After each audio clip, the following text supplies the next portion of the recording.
Ah. Where is this? Didn't I jump off a cliff and fall to my death? Could this be the underworld? Chen Yu slowly opened his eyes and his surroundings were so bright and unfamiliar. After a moment of recovery, his thoughts becoming clearer, Chen Yu propped himself up and looked around in all directions. It was a room full of sci-fi aesthetics and he was currently lying on something white that resembled a bed. You're finally awake, Chen Yu. A voice reminiscent of a robot sounded above Chen Yu's head. He instinctively looked up at the ceiling and was startled. On the ceiling hung a square machine with a blue light somewhat similar to the Moss robot from the Wandering Earth. Chen Yu stared warily at the machine on the ceiling, a hint of fear in his heart. You? What are you? How do you know my name? Chen Yu shouted at the machine on the ceiling. The mechanical voice sounded again. The place you are in now is an exploration spacecraft of an advanced civilization outside the galaxy. I am the intelligent control system of this ship. You can call me GNO. Your name and your language were obtained by scanning the device called a phone on you and connecting to your Earth's network. Then where are the aliens on this ship? They have left. Currently you are the only intelligent being on this ship. Chen Yu nodded. By the way, didn't I commit suicide by jumping off a cliff? Why is my body perfectly fine now? When I found you, you had dozens of fractures and severe internal organ damage. By Earth's medical standards, you were already dead. But I saved you?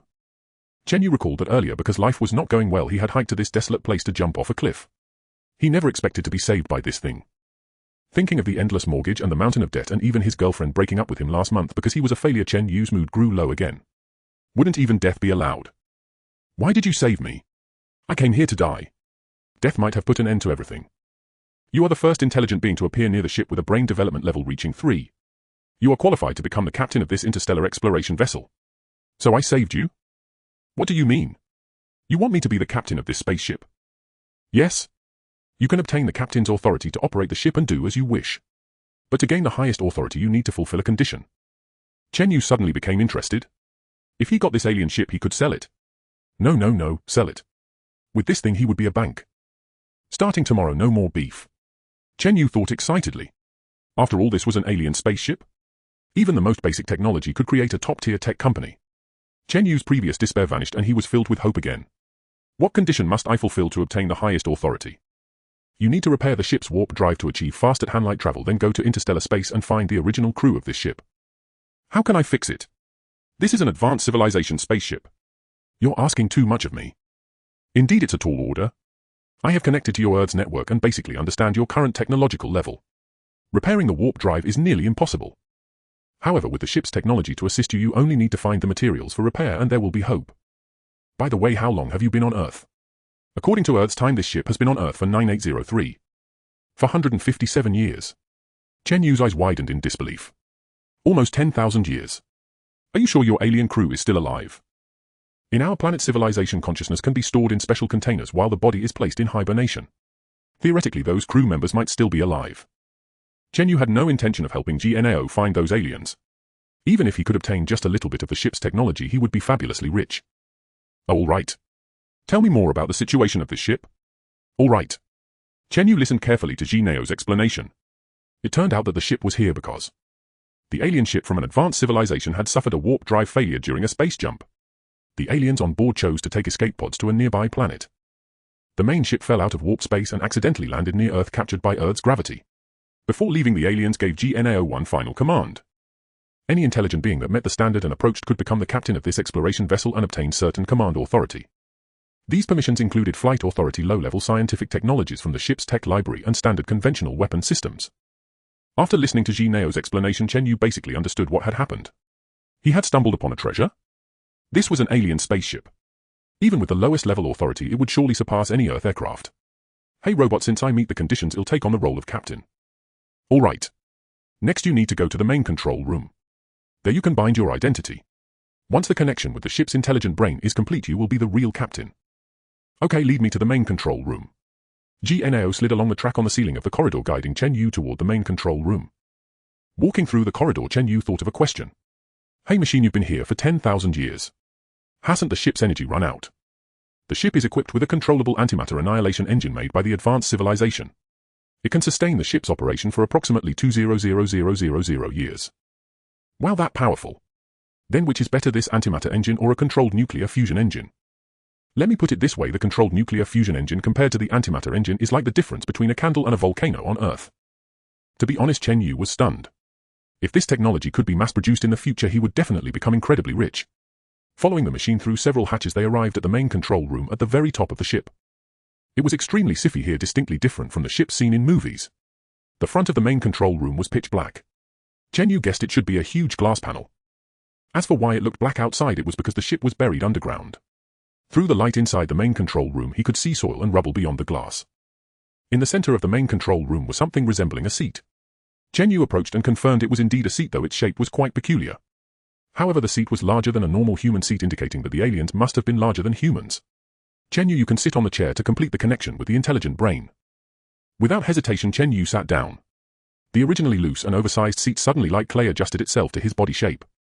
Now it fit perfectly, as if custom-made for Chen Yu. Not bad, comfortable. Truly high-tech. Chen Yu praised. Please relax, I will start the docking procedure. Chen Yu appeared quite relaxed. It was just a docking procedure after all. At most it would scan his face, iris, fingerprints and so on. Obviously Chen Yu was still thinking about alien technology from an Earth perspective. Okay, I'm ready. Start the docking. All right Chen Yu, please relax your mind. Chen Yu complied and even straightened his face, expecting a beam of light to scan his face in front. Unexpectedly, no light appeared in front. Instead, from behind the seat back, several tentacle-like appendages slowly extended. These appendages were mechanical arms, extremely flexible, technology Earth did not have. When the mechanical arm touched Chen Yu, an invisible electric current was released. Chen Yu's entire body stiffened, and then the tentacles began to penetrate into the back of his neck.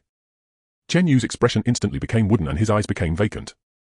Chen Yu sat blankly in the chair, the serpent-like tentacles at the back of his head plunging one by one into his skin, busily at work. Link successful. Implanting brainwave enhancement program. 1, 2, 3. Brainwave enhancement program implanted 100. Extracting ship's owner biometric identification. Extraction successful. Implanting amoeba-level self-repairing robots. Implantation successful. Implanting humanoid bioenergy sustained system. Implantation successful. After the intelligent brain robot finished its series of announcements, the mechanical tentacles at the back of Chen Yu's head slowly retracted. The scalp that had been cut open by the tentacles was healing at an astonishing speed. After a few more minutes, Chen Yu finally stirred awake. He opened his eyes and felt his mind become suddenly clear. Memories that had been forgotten seemed to have returned to his brain. Chen Yu looked up at the intelligent brain robot above him and felt a sense of telepathic connection. Hey machine, are you done? How come my mind feels so clear now? Even the blurred memories from the past have come back. I have just bound you as the ship's captain. To keep you connected to me at all times, I implanted a brainwave enhancement program in your brain. It can allow your brain to produce brainwaves higher than those of your peers, and your brain will gradually develop. You will become smarter. As long as you are within 1 million kilometers, you can transmit brainwaves and control the ship with a single thought. Holy crap. That's fantastic. Captain, amoeba-level self-repairing robots have also been implanted in your body. They are smaller than your cells. Once you are injured, they will gather at the wound like platelets, recode your genes, and repair you back to exactly how you were. Chen Yu was stunned upon hearing this. This basically meant he had gained an undying body. He was ecstatic. This excited him even more than obtaining control of the spaceship. So you're saying my body is pretty much unkillable now? Don't be careless. If you get injured faster than the amoeba robots can repair, you can still die. Chen Yu waved his hand dismissively. Those were minor details. He wasn't going to fight on a battlefield. Brain, can this ship still fly? This was what Chen Yu cared about most right now. Captain, as I told you before, the warp drive is damaged and cannot enter hyperspace, but it can perform conventional flight within physical space. Chen Yu was overjoyed. He didn't demand fast at hand light travel. Being able to fly was good enough. He could then control the ship to achieve his goals. Then in conventional flight, what's the fastest speed? Chen Yu asked curiously. According to Earth's atmospheric density and resistance, the maximum speed within the atmosphere is Mach 50. In outer space vacuum, it can reach 0.01 times the speed of light. Chen Yu, being a college student, quickly calculated the specific speed and was directly shocked. Was this considered conventional flight speed? Mach 50 is 50 times the speed of sound. It would take only 40 minutes to circle the Earth, already surpassing any aircraft on the planet. The previous Change 6 return capsule skimmed the atmosphere at a maximum of Mach 31. This ship's conventional speed was even faster. As for the speed in space, although it is only 0.01 times the speed of light, it translates to approximately 3000 kilometers per second. It would take just over 10 seconds to circle the Earth. At this speed, going to the moon would take just over 2 minutes, of course including acceleration and deceleration time. But this already exceeded the limits of Chen Yu's imagination. He estimated that even 100 years of human development might not achieve this. If he sold this thing to the country, he could definitely get a sky-high price. Chen Yu grew more and more excited. But he didn't plan to sell the ship. Why bow to others when he could become the ruler of Earth himself? Since he wanted the ship to fulfill his wishes, the first priority was to dig it out of the ground. Brain, we're underground now. How do we get back to the surface? Do you have any ideas? Captain, it's simple. Use your captain's authority to activate the main flight program and I can take off the ship. Take off directly from here. Don't we need to clear away all the dirt and rubble above us? No need to worry at all. Our ship is built with materials from an advanced civilization. How could it be harmed by some dirt and rocks? Chen Yu gave a thumbs up. You're awesome. Alright, how do I activate the main flight program? Just give me the command to start the flight program. Chen Yu was speechless. So simple. Truly intelligent. Fine, start the main flight program now. Flight command received. Initiating conventional power propulsion engines. Starting. After the intelligent brain robot gave the command, Chen Yu felt the entire ship begin to vibrate slightly. He assumed the conventional propulsion engines were starting up. About 10 seconds later, the intelligent brain robot said, Captain, conventional engine started successfully. Ready for takeoff at any time. Chen Yu looked at the thick layer of soil on the front glass and waved his hand grandly. Take off. He felt the entire ship begin to tremble slightly, slowly moving upward. The soil on the huge front glass was rapidly falling away, revealing a little light.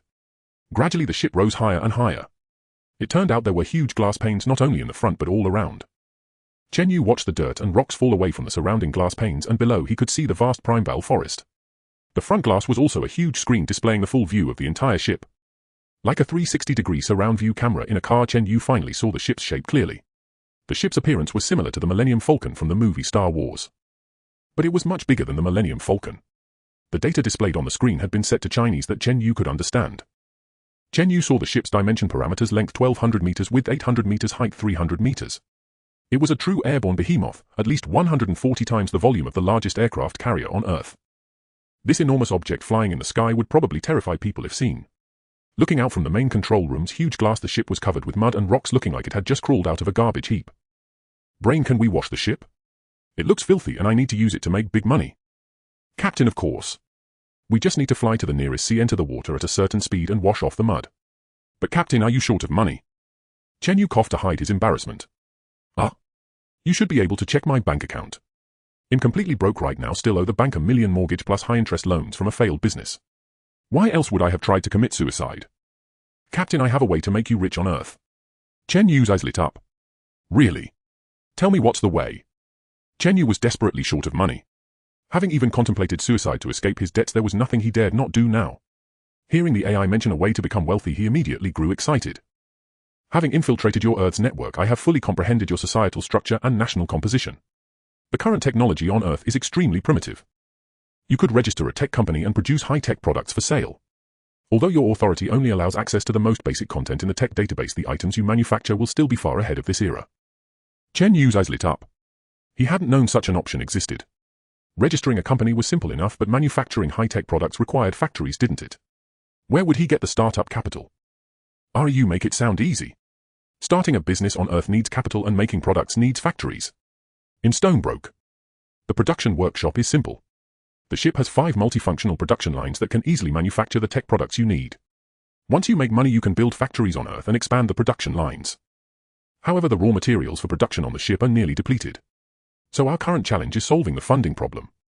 With money you can buy these raw materials on Earth. So how do I get the initial startup funds? This is actually quite simple too. Let's hear your idea. Captain, we could go mine gold from other planets in the solar system. Phut. Chen Yu nearly choked on his own saliva. Can you just hack into the banking system and add a few more zeros to my balance? Why go through all that trouble? I can do it, but I must not. That would mean you gain without effort.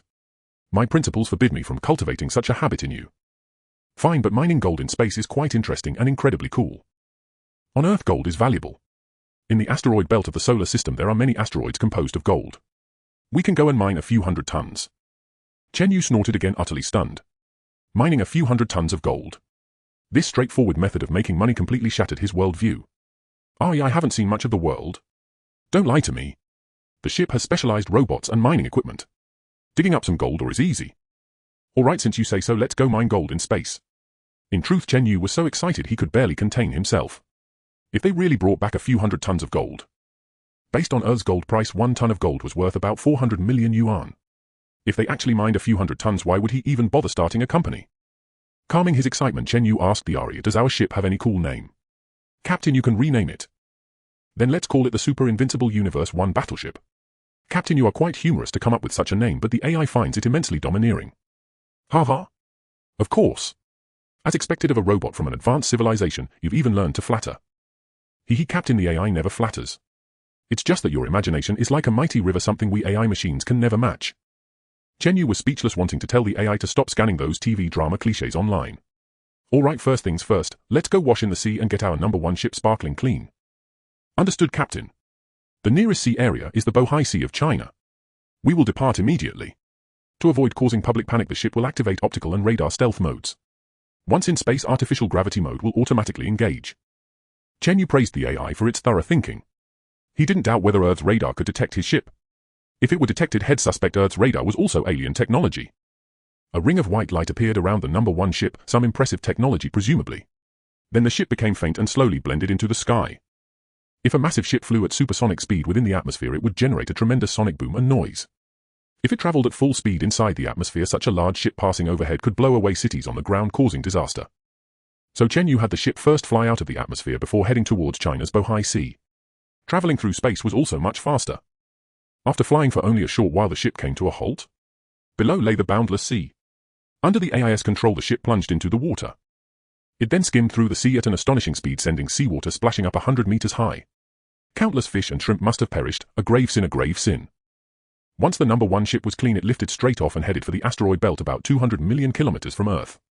In the vacuum of space, the ship's maximum speed reached 3,000 kilometers per second. To reach the asteroid belt beyond Mars orbit took only about 19 hours. Such speed was beyond the imagination of Earth's technology.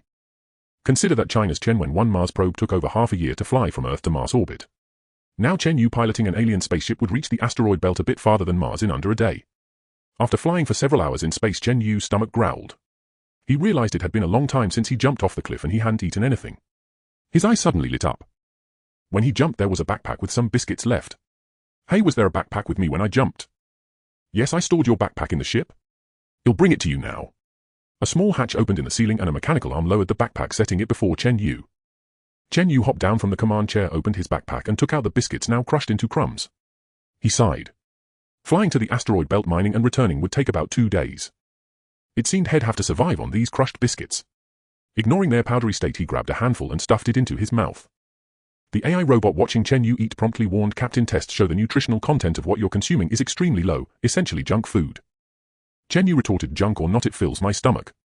I haven't eaten in over 10 hours and we still have more than 10 hours to fly. I'm hungry. Captain, although your food is rubbish, as your loyal servant I must inform you that the ship has edible provisions for you. Chen Yu stopped chewing and looked up at the AI on the ceiling. What? There's food on the ship. Are you sure it's still edible after 10,000 years? Of course. The preservation technology of our advanced civilization is beyond Earth's comparison. Chen Yu's eye sparkled. He had never tasted alien food before and wondered what it would be like. Quick, take me there. I want to try it. Chen Yu followed the AI to a larger cabin, presumably the aliens' dining area. Chen Yu stood before a glass cabinet containing mechanical arms likely used for serving food like a chef. Quick, give me your planet's signature dish. Understood, Captain. I'll prepare a captain's meal for you. The mechanical arms inside the cabinet began to work, extruding a substance resembling mashed potatoes from metal canisters. In less than a minute, the so-called captain's meal was placed before Chen Yu. He stared at the bowl of sticky yellow substance, his eyes wide open. Chen Yu stared incredulously at the table at a bowl of yellow viscous substance resembling excrement. Is this the captain's meal? Is this what you aliens call delicious food? Completely speechless, Chen Yu pointed at the AI robot and cursed. Ari, I think you're a moron. Haven't you studied what human feces looks like? Do you really think this is edible? The AI robot wobbled on the ceiling, clearly taken aback by the scolding. Captain, I sincerely apologize. This is all my fault, but this is the best food available on the ship. I will immediately prepare a meal suitable for Earth humans containing all the nutrients you need. Before long, a slightly lighter-colored bowl of excrement was placed before Chen Yu. Chen Yu finally understood that all alien cuisine was this excrement-like substance. Despite their advanced technology, their material life was so impoverished they could only eat such things, far better to be an Earthling. Chen Yu looked at the bowl of paste, picked up a spoon-like utensil, scooped a mouthful and put it in his mouth. He chewed with a frown, then his eyes suddenly lit up. The texture was like bin paste, but the flavor was surprisingly good, with hints of papaya and banana. Seeing Chen Yu's brow relax, the AI robot emitted a mechanical voice. Captain, it tastes good, doesn't it? Based on Earthling preferences, I've simulated the flavors of various fruits by adjusting the elemental proportions. Chen Yu realized his impression of fruity flavors was not mistaken. Not bad. Next time simulate donkey burger, sweet and sour pork and tomato beef brisket. Captain, currently only a few fruit flavors can be simulated. Other complex flavors are temporarily impossible as human taste is far too intricate, even our advanced civilization may not succeed. Alright, fruit flavors are fine, at least they can sustain me in emergencies. Chen Yu picked up the bowl of elemental food and ate it spoonful by spoonful as if it were ice cream. After finishing the bowl of alien elemental food, Chen Yu felt an incredible comfort in his stomach. Hey Ari, this stuff really settles the stomach. Of course. The specially formulated food I prepared contains all the nutrients you need and is highly absorbable for humans. Not bad, not bad. How much of this stuff is there? Given your appetite, Captain, enough for a few hundred years. Chen Yu was left speechless. Though nutritious, the limited flavors were disappointing. Without more variety, he would still prefer Earth's diverse cuisine. Returning to the main control room, Chen Yu gazed at the rapidly shifting stars outside. The glass deeply moved. Just hours ago, he was a failure crushed by a mortgage and life's burdens. Now he was the captain of an alien spaceship heading to Mars to mine gold. Could you imagine such a miraculous turn of events? Even a novel couldn't be more absurd. After over 10 hours of flight, Chen Yu had reclined in his seat, which had transformed into a flat, comfortable bed. Captain, wake up. Chen Yu roused from sleep. Ari, what's up? Have we arrived? Captain, we are about to reach the asteroid belt. But before that, we'll pass by Mars. Would you like to take a look? Chen Yu's interest peaked. He turned the bed back into a seat and moved to the window. Where's Mars? Show me. He recalled that in 2021, China had successfully landed a rover on Mars, causing a global sensation. Now in less than a day, he had flown all the way here. A coordinate appeared on the glass. Chen Yu looked toward it and was instantly awestruck. There, a red planet grew larger and larger. He had only seen photos of Mars on TV before. Seeing it up close now was utterly breathtaking. Chen Yu pulled out his phone from his backpack, opened the camera and snapped picture after picture. If Earth's astronomers saw these photos, they would be stunned into a faint. They were infinitely clearer than the telescopes they spent billions on. This was a close-up real-time shot, fully utilizing the phone's tens of millions of pixels. Chen Yu marveled at the giant planet, feeling the wonder of the cosmos. After a burst of excitement, Mars gradually shrank and receded. Ari, how long until we reach the asteroid belt? About half an hour. Great. Chen Yu couldn't wait to see what a gold asteroid looked like. Would it gleam with golden light? The thought thrilled him. Half an hour passed quickly. Through the glass, Chen Yu could see a dense cluster of meteor-like objects ahead. Captain, we have entered the asteroid belt. Initiating planetary element scanning. Good. The ship's detection system emitted beams capable of penetrating asteroids. Soon the AI analyzed the composition of tens of thousands of asteroids ahead. Captain, in this region there are 30,000 asteroids. The one with the highest gold content is 10,000 kilometers away. Shall we proceed? Chen Yu frowned at the dense asteroids. Ari, I've heard spaceships are most afraid of hitting asteroids or meteoroids out here. Will it be dangerous if we fly in? Captain, don't worry. This ship is a product of an advanced cosmic civilization and is designed to withstand asteroid impacts. The ship will monitor obstacles in real time and automatically activate the shield. Even without it, these asteroids pose no threat to the ship's sturdy hull. Chen Yu breathed a sigh of relief. Truly advanced alien tech was awesome. Alright, let's go mine some gold. The AI piloted Ship 1 toward the gold asteroid. The 10,000 kilometer distance was covered quickly. Ship 1 stopped about 100 kilometers from the asteroid. Seeing the asteroid up close, Chen Yu was stunned. What they called a small asteroid was larger than a city. He had expected it to shine with golden light, but instead it was pitch black like a colossal rock. Ari, how do we do this? Do we tie a rope to this planet and drag it to Earth? Captain, I can calculate the precise angle and force to apply to this asteroid so that it will collide with Earth in a few months. Forget it. That would just cause trouble for my fellow Earthlings. Just start mining and let's get back to Earth as soon as possible. Chen Yu shuddered at how close he had come to annihilating Earth. All right, Captain. He'll dispatch the mining robots and transport ships now.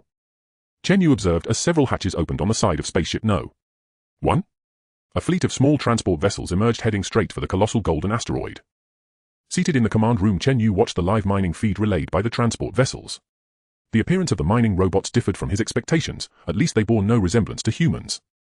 They resembled quadrupedal crawling robots equipped with 4 or 5 mechanical arms on their backs and a cargo compartment beneath their bellies. Though the transport vessels appeared small, they measured over 10 meters in length, comparable to a dump truck on Earth. Overloaded, a single vessel could carry hundreds of tons. After several hours of excavation, all 5 transport vessels returned fully loaded with gold ore. Chen Yu followed the intelligent robot to the vast cargo bay where the 5 massive ships awaited. Taking a piece of gold ore from a robot's mechanical arm, Chen Yu felt its weight. Without a doubt, its gold content was terrifyingly high. Intelligent core, how do we refine this ore? If we ship it back to Earth, we lack the equipment, he asked. Captain, worry not. Our spacecraft is equipped with specialized element refining devices several times more advanced than Earth's purification technology. Chen Yu was overjoyed. Even this was available. Perfect. All right, arrange to refine all this ore. We'll sell it once we return to Earth. Understood, Captain. Chen Yu returned to the main control room to pass the time. Hey, Intelligent Core, are we close to Jupiter? According to orbital calculations, if we venture slightly beyond the solar system, we'll reach Jupiter's orbit. It's currently about 1.3 billion kilometers away. It would take us roughly half a day to get there. Chen Yu thought since he was already here, he might as well visit Jupiter, the largest gas giant in the solar system. Rumors painted Jupiter as fearsome, but Chen Yu was more curious about the patterns on its surface. All right, adjust our course. Let's go see Jupiter. Affirmative, Captain. Adjusting flight trajectory toward Jupiter.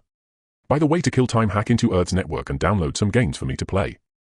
Captain, we're currently over 700 million kilometers from Earth. Electromagnetic waves take nearly an hour to reach us, so downloads will be slow. However, you could establish a quantum communication base station on Earth in the future. That way, no matter where you are in the cosmos, you can achieve real-time communication beyond the speed of light. Oh.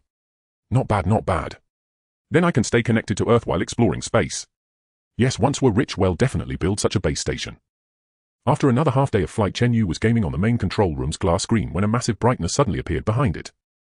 Turning to look past the game display, he saw an enormous planet slowly coming into view. The moment he laid eyes on it, he recognized it. It was Jupiter, identifiable by its layered storm clouds and the great red spot below. Captain, we have arrived at Jupiter. Chen Yu's jaw dropped. Jupiter was so immense that he felt utterly insignificant. Up close, this colossal entity filled him with a sense of awe and unease. Intelligent Core, this thing is quite intimidating. Captain, Jupiter is essentially a planet that failed to become a star. If its mass were just a bit larger, it could have turned into a star like the Sun. How much more mass would it need to become a star? Approximately 80 times its current mass would suffice. I know that. I did go to college after all. Chen Yu pulled out his phone and took full-body photos of Jupiter. Selling these close-up shots could probably pay off his debts. Since he'd already seen Jupiter, there was no reason not to visit Saturn further out. Chen Yu spent another day traveling to Saturn to behold its magnificent rings. When the dreamlike scene unfolded before him, he was utterly enchanted. Truly the most beautiful planet in the solar system, the vast boundless rings made him marvel at the wonders of the universe. Captain, would you like to proceed further to see Uranus? Chen Yu knew Uranus and Neptune were far too distant, a round trip would take days. He ultimately decided against it. He still had to return to Earth to sell the gold and ascend to the peak of his life. No need. Seeing Jupiter and Saturn was enough. He'll visit the solar system's edge another time. For now, let's set course for Earth. Understood, Captain. Adjusting course, destination Earth. On the return trip, spaceship No.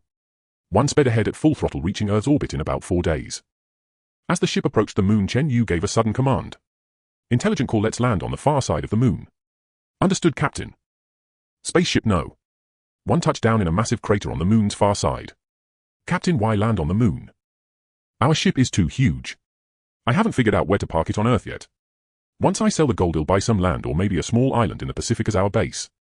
Your foresight is commendable, Captain. How's the gold refining going? The element refining equipment has been running at full capacity. Half of the gold has been refined.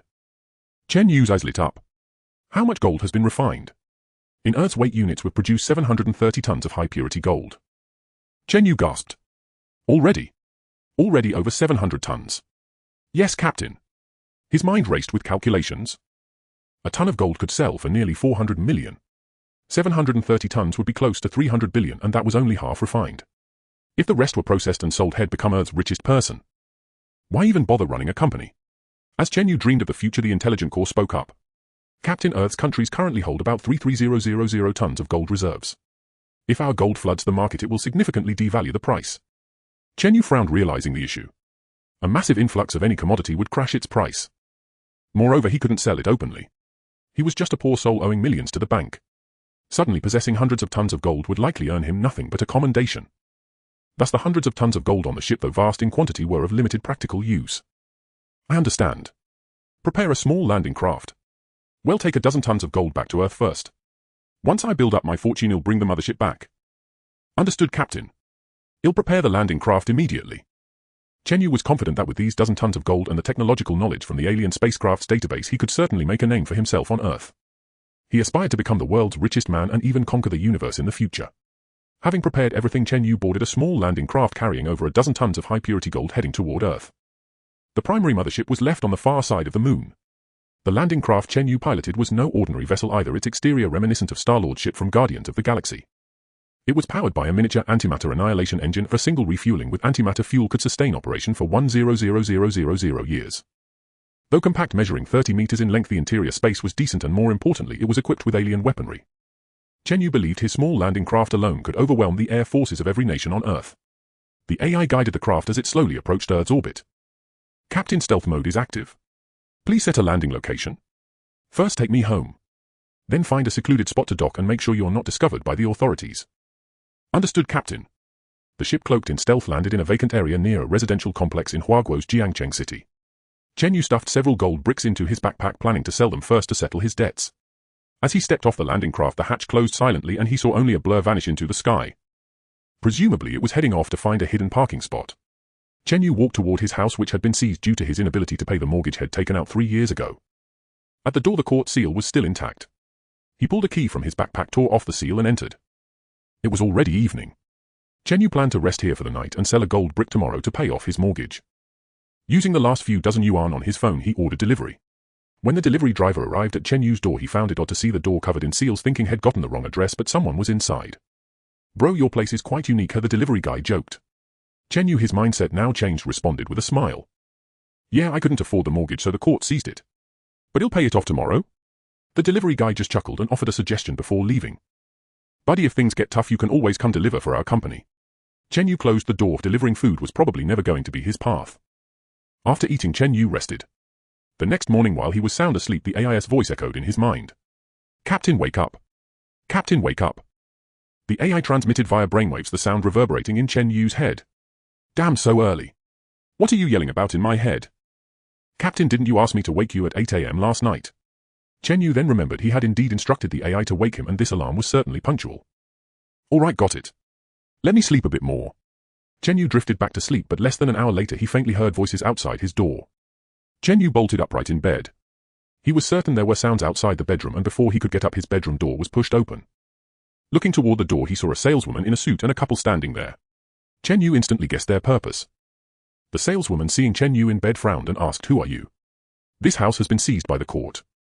How did you get in?" Chen Yu was furious. This was his own home, and she was asking who he was. "This is my house. What are you doing here?" The saleswoman, seemingly experienced with such situations, said sternly, "Are you Chen Yu, the previous owner of this house?" "What do you mean, previous owner? I'm still the owner." "Sorry, but since you've defaulted on your mortgage for months, this house is being auctioned by the court. Your presence here violates regulations. Please leave immediately." Chen Yu had planned to sell the gold brick today and repay the loan to reclaim the house, but he hadn't expected to face this so early in the morning. In a foul mood, Chen Yu cursed at the couple and the saleswoman before driving them out. After washing up, he grabbed his backpack and left, eager to sell the gold brick quickly. Chen Yu arrived at a chain jewelry store in the city that also bought gold. Entering, he found it seemed legitimate, so he approached the counter and asked the clerk, "Do you buy gold here?" The clerk was polite. "So we do buy gold. Today's purchase price is 545 yuan per gram. How many grams do you have?" Chen Yu hefted his backpack. It was heavy. He had only brought back 3 gold bricks from the ship, each cast quite large. Each brick weighed over 20 jin, totaling nearly 70 jin. Fortunately, after having the AMI repair robots implanted, his physical fitness had improved. Otherwise, carrying 70 jin of gold bricks would have exhausted him. Chen Yu slowly took off his backpack and struggled to pull out 1 gold brick.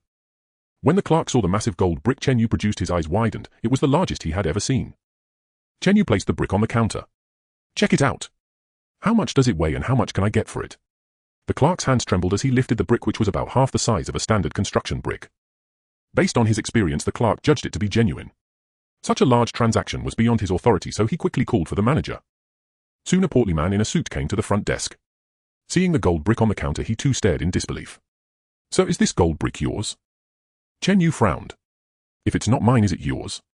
The manager gave an awkward smile. "So do you have a purchase receipt for this gold brick?" Chen Yu was surprised. Did he need a receipt to sell gold? "No, it's been passed down in my family. Where would I get a receipt?" Well, so without a receipt, our purchase price might be a bit lower." "How much lower?" 15 yuan less per gram." Thinking of the hundreds of tons of this stuff on his spaceship, losing 15 yuan per gram didn't matter. "Fine, weigh it. He'll sell it now?" The manager's eyes lit up. A piece this big, at least 20 or 30 jin, meant a profit of tens of thousands from the reduced price. Eventually the staff began testing purity and weight. About half an hour later, the portly manager approached Chen Yu, now very respectful. "So this gold brick has extremely high purity, meeting our standards for pure gold. Its weight is 25 Jin totaling 12500 grams. Please confirm. About right. The AI had cast these bricks so Chen Yu already knew the exact weight. At least this shop wasn't cheating him. Very well, sir. At 530 yuan per gram for 12500 grams, the total purchase price is 6625,000 yuan. Chen Yu's heart was already pounding wildly. This single brick was worth over 6 million and he still had 2 more in his backpack. Manager, to be honest with you, I have 2 more gold bricks like this one. Chen Yu placed the other 2 gold bricks before the manager. The plump manager immediately covered his mouth. This was a massive client. Fortunately, Chen Yu had come to a large jewelry store with sufficient funds. They accepted gold and rarely questioned the source. So he'll weigh and test them right away. Please wait. The entire store's staff busied themselves. Today's deal with Chen Yu was equivalent to months of work. In the end, Chen Yu walked out of the jewelry store with a grin, his bank account now holding over 19 million. As he left, the plump manager escorted him to the door, inviting him to bring more goods in the future for a better price. Chen Yu waved his hand and departed. He headed to the bank to pay off his mortgage and all his entrepreneurial loans. At the bank, he was told he needed to call to schedule an early repayment. But the customer service said his house had already entered foreclosure and couldn't be redeemed. Chen Yu was speechless, but with nearly 20 million in hand, he figured he could just buy a new house, even a villa. At the bank, he settled the over 1 million loan for his startup along with late fees and let out a long sigh of relief. Debt-free though he lost his house, Chen Yu no longer cared. Staring at the over 18 million balance on his mobile banking app, Chen Yu had never felt so at ease, a secure, comforting ease. Ari, tonight you pilot the landing craft and bring me a few more gold bricks. Chen Yu communicated with the AI via brainwaves in his mind. Understood, Captain. I'll deliver them tonight. Good. Now flush with cash, Chen Yu, like any overnight millionaire, thought of buying a car and a house. As for starting a tech company, he'd enjoy himself first. Chen Yu took a taxi to the city's Porsche for S dealership. Previously, he'd only dared to glance from afar. Today, with over 10 million in his pocket, he stood tall and walked with confidence. Striding boldly into the dealership, a young pretty saleswoman in a black skirt and stockings greeted him. So are you here to see a car? As a luxury brand saleswoman, she didn't judge by appearance. Though Chen Yu was plainly dressed, he received a warm welcome. Unlike the clichés in novels where the protagonist is mocked for shabby clothes, this was entirely different. Miss, I'd like to look at a car. Could you recommend one? Chen Yu already had a target in mind, but he wanted to chat more with the pretty saleswoman. Sir, could you tell me your budget first? I can recommend the best model for you. Oh. My budget has no limit. Why don't you see which car suits my temperament? The pretty saleswoman looked Chen Yu up and down. He was tall, over 1.8 meters, with a clean and handsome face. Despite his shabby clothes, she didn't judge by appearances. So you're joking? I think your temperament suits our Porsche, make and priced from 580000 to 970000. What do you think? Or is there something more expensive? That car's too small for my style. Chen Yu knew the saleswoman likely thought he had little money and recommended a cheaper model. But he had over 10 million in his pocket plus hundreds of tons of gold. Was buying a car worth a few $100,000 appropriate? The saleswoman, a bit embarrassed, then recommended the Porsche Cayenne priced up to 3 million. Chen Yu shook his head again. They walked to the innermost display where a white sports car caught his eye. Pointing at the car, he asked, Miss, what model is that and how much? The saleswoman looked hesitant. Sir, that's our limited edition Porsche 911 GT3R. We only have this one in the store, priced at 7 million. Chen Yu's eyes lit up. He took an instant liking to the car and the price was right. Not bad. I'll take this one. If I buy it, can I drive it away today? The saleswoman was stunned. So what did you say?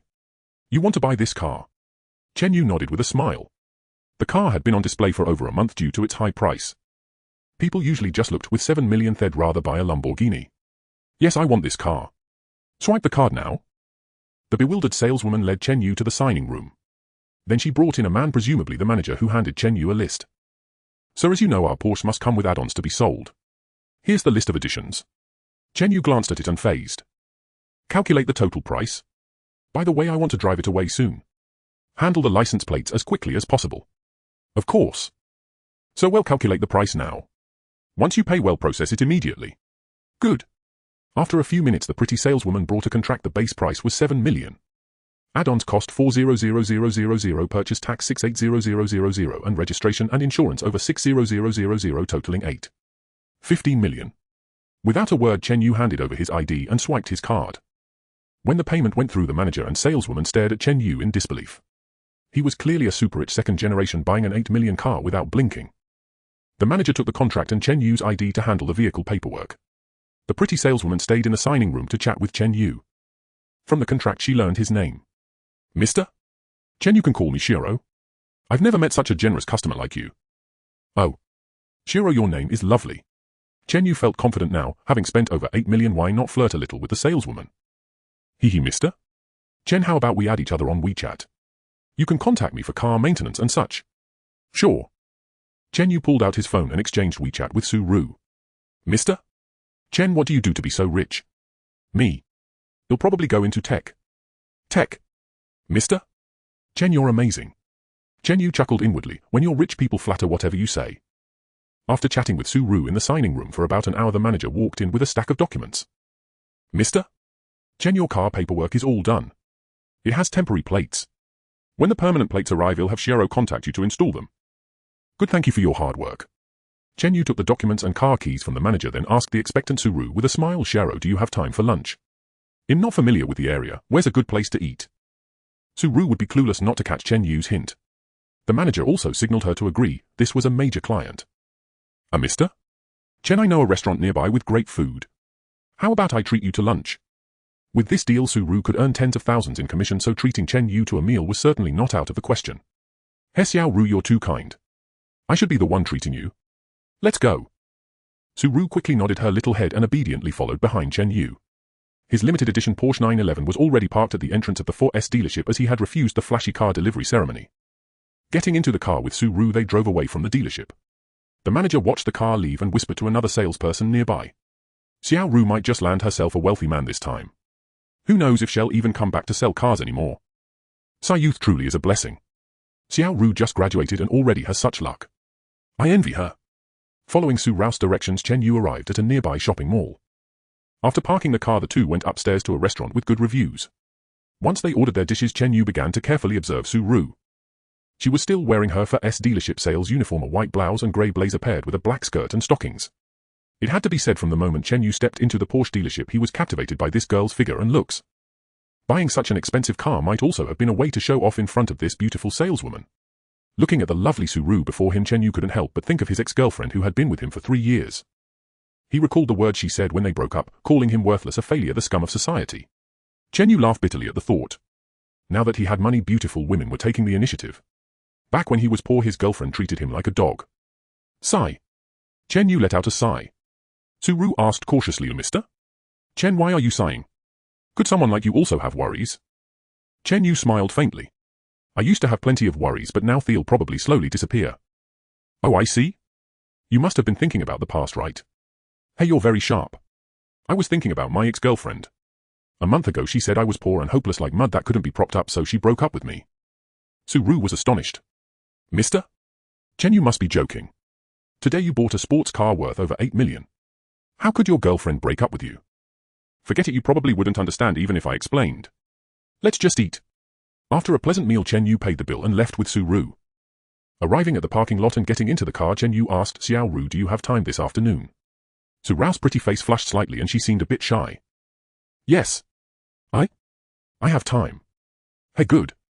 Then come with me to a place. Su Ru's heart grew tense as if she was already imagining many scenarios. Chen Yu found her blushing face amusing. Did she think he was going to do something to her? Xiao Ru, the place I'm taking you this afternoon isn't suitable for what you're wearing. Let me buy you a proper outfit. With that, Chen Yu drove off and headed to a nearby luxury boutique. Su Ru with some hesitation accepted the outfit Chen Yu gave her. It was a Chanel New Season dress that perfectly showcased her exquisite figure. Paired with her black stockings, Chen Yu was almost stunned, speechless. Truly, clothes make the man. Su Ru in that beautiful dress even exuded a hint of socialite elegance. After buying the clothes, they drove to Chen Yu's destination. When the car stopped, Su Ru saw it was a real estate sales office and her heart had been pounding nervously the whole way. She had thought Chen Yu was taking her home for some unspeakable activities. But getting out of the car, she found it was a sales office. No wonder he had insisted on buying her a new outfit. Her 4S dealership uniform looked similar to what the sales ladies wore there, which would have caused confusion. Mister? Chen, are you here to buy a house? Yes, my previous house had its mortgage defaulted for a few months and got foreclosed. I have nowhere to live now, so I'm buying a new one. Su Ru was stunned. How could Chen Yu with so much money fail to pay his mortgage? Mister? Chen, you must be joking. The two walked into the sales office, which was for an upscale community in Jiangcheng featuring townhouses and villas. He chose this place because behind the community lay a vast forest. Considering his one spaceship, if it had to land on Earth, it could stealthily park in that forest, which might be convenient later. After looking around, the townhouses here cost about 3 to 4 million, while the smaller villas were 7 to 8 million and the larger ones over 10 million. Chen Yu selected a fully furnished large villa priced at 15 million. The villa had 4 floors, a total area of over 600 square meters and a large garden capable of accommodating a small landing craft. Chen Yu only had about 10 million on hand. He would need to sell a few more gold bricks tomorrow to have enough funds. So he signed a deposit contract with the sales office, paid a 100,000 deposit and planned to pay the full amount tomorrow. After completing the paperwork, Chen Yu led Su Ru out of the sales office.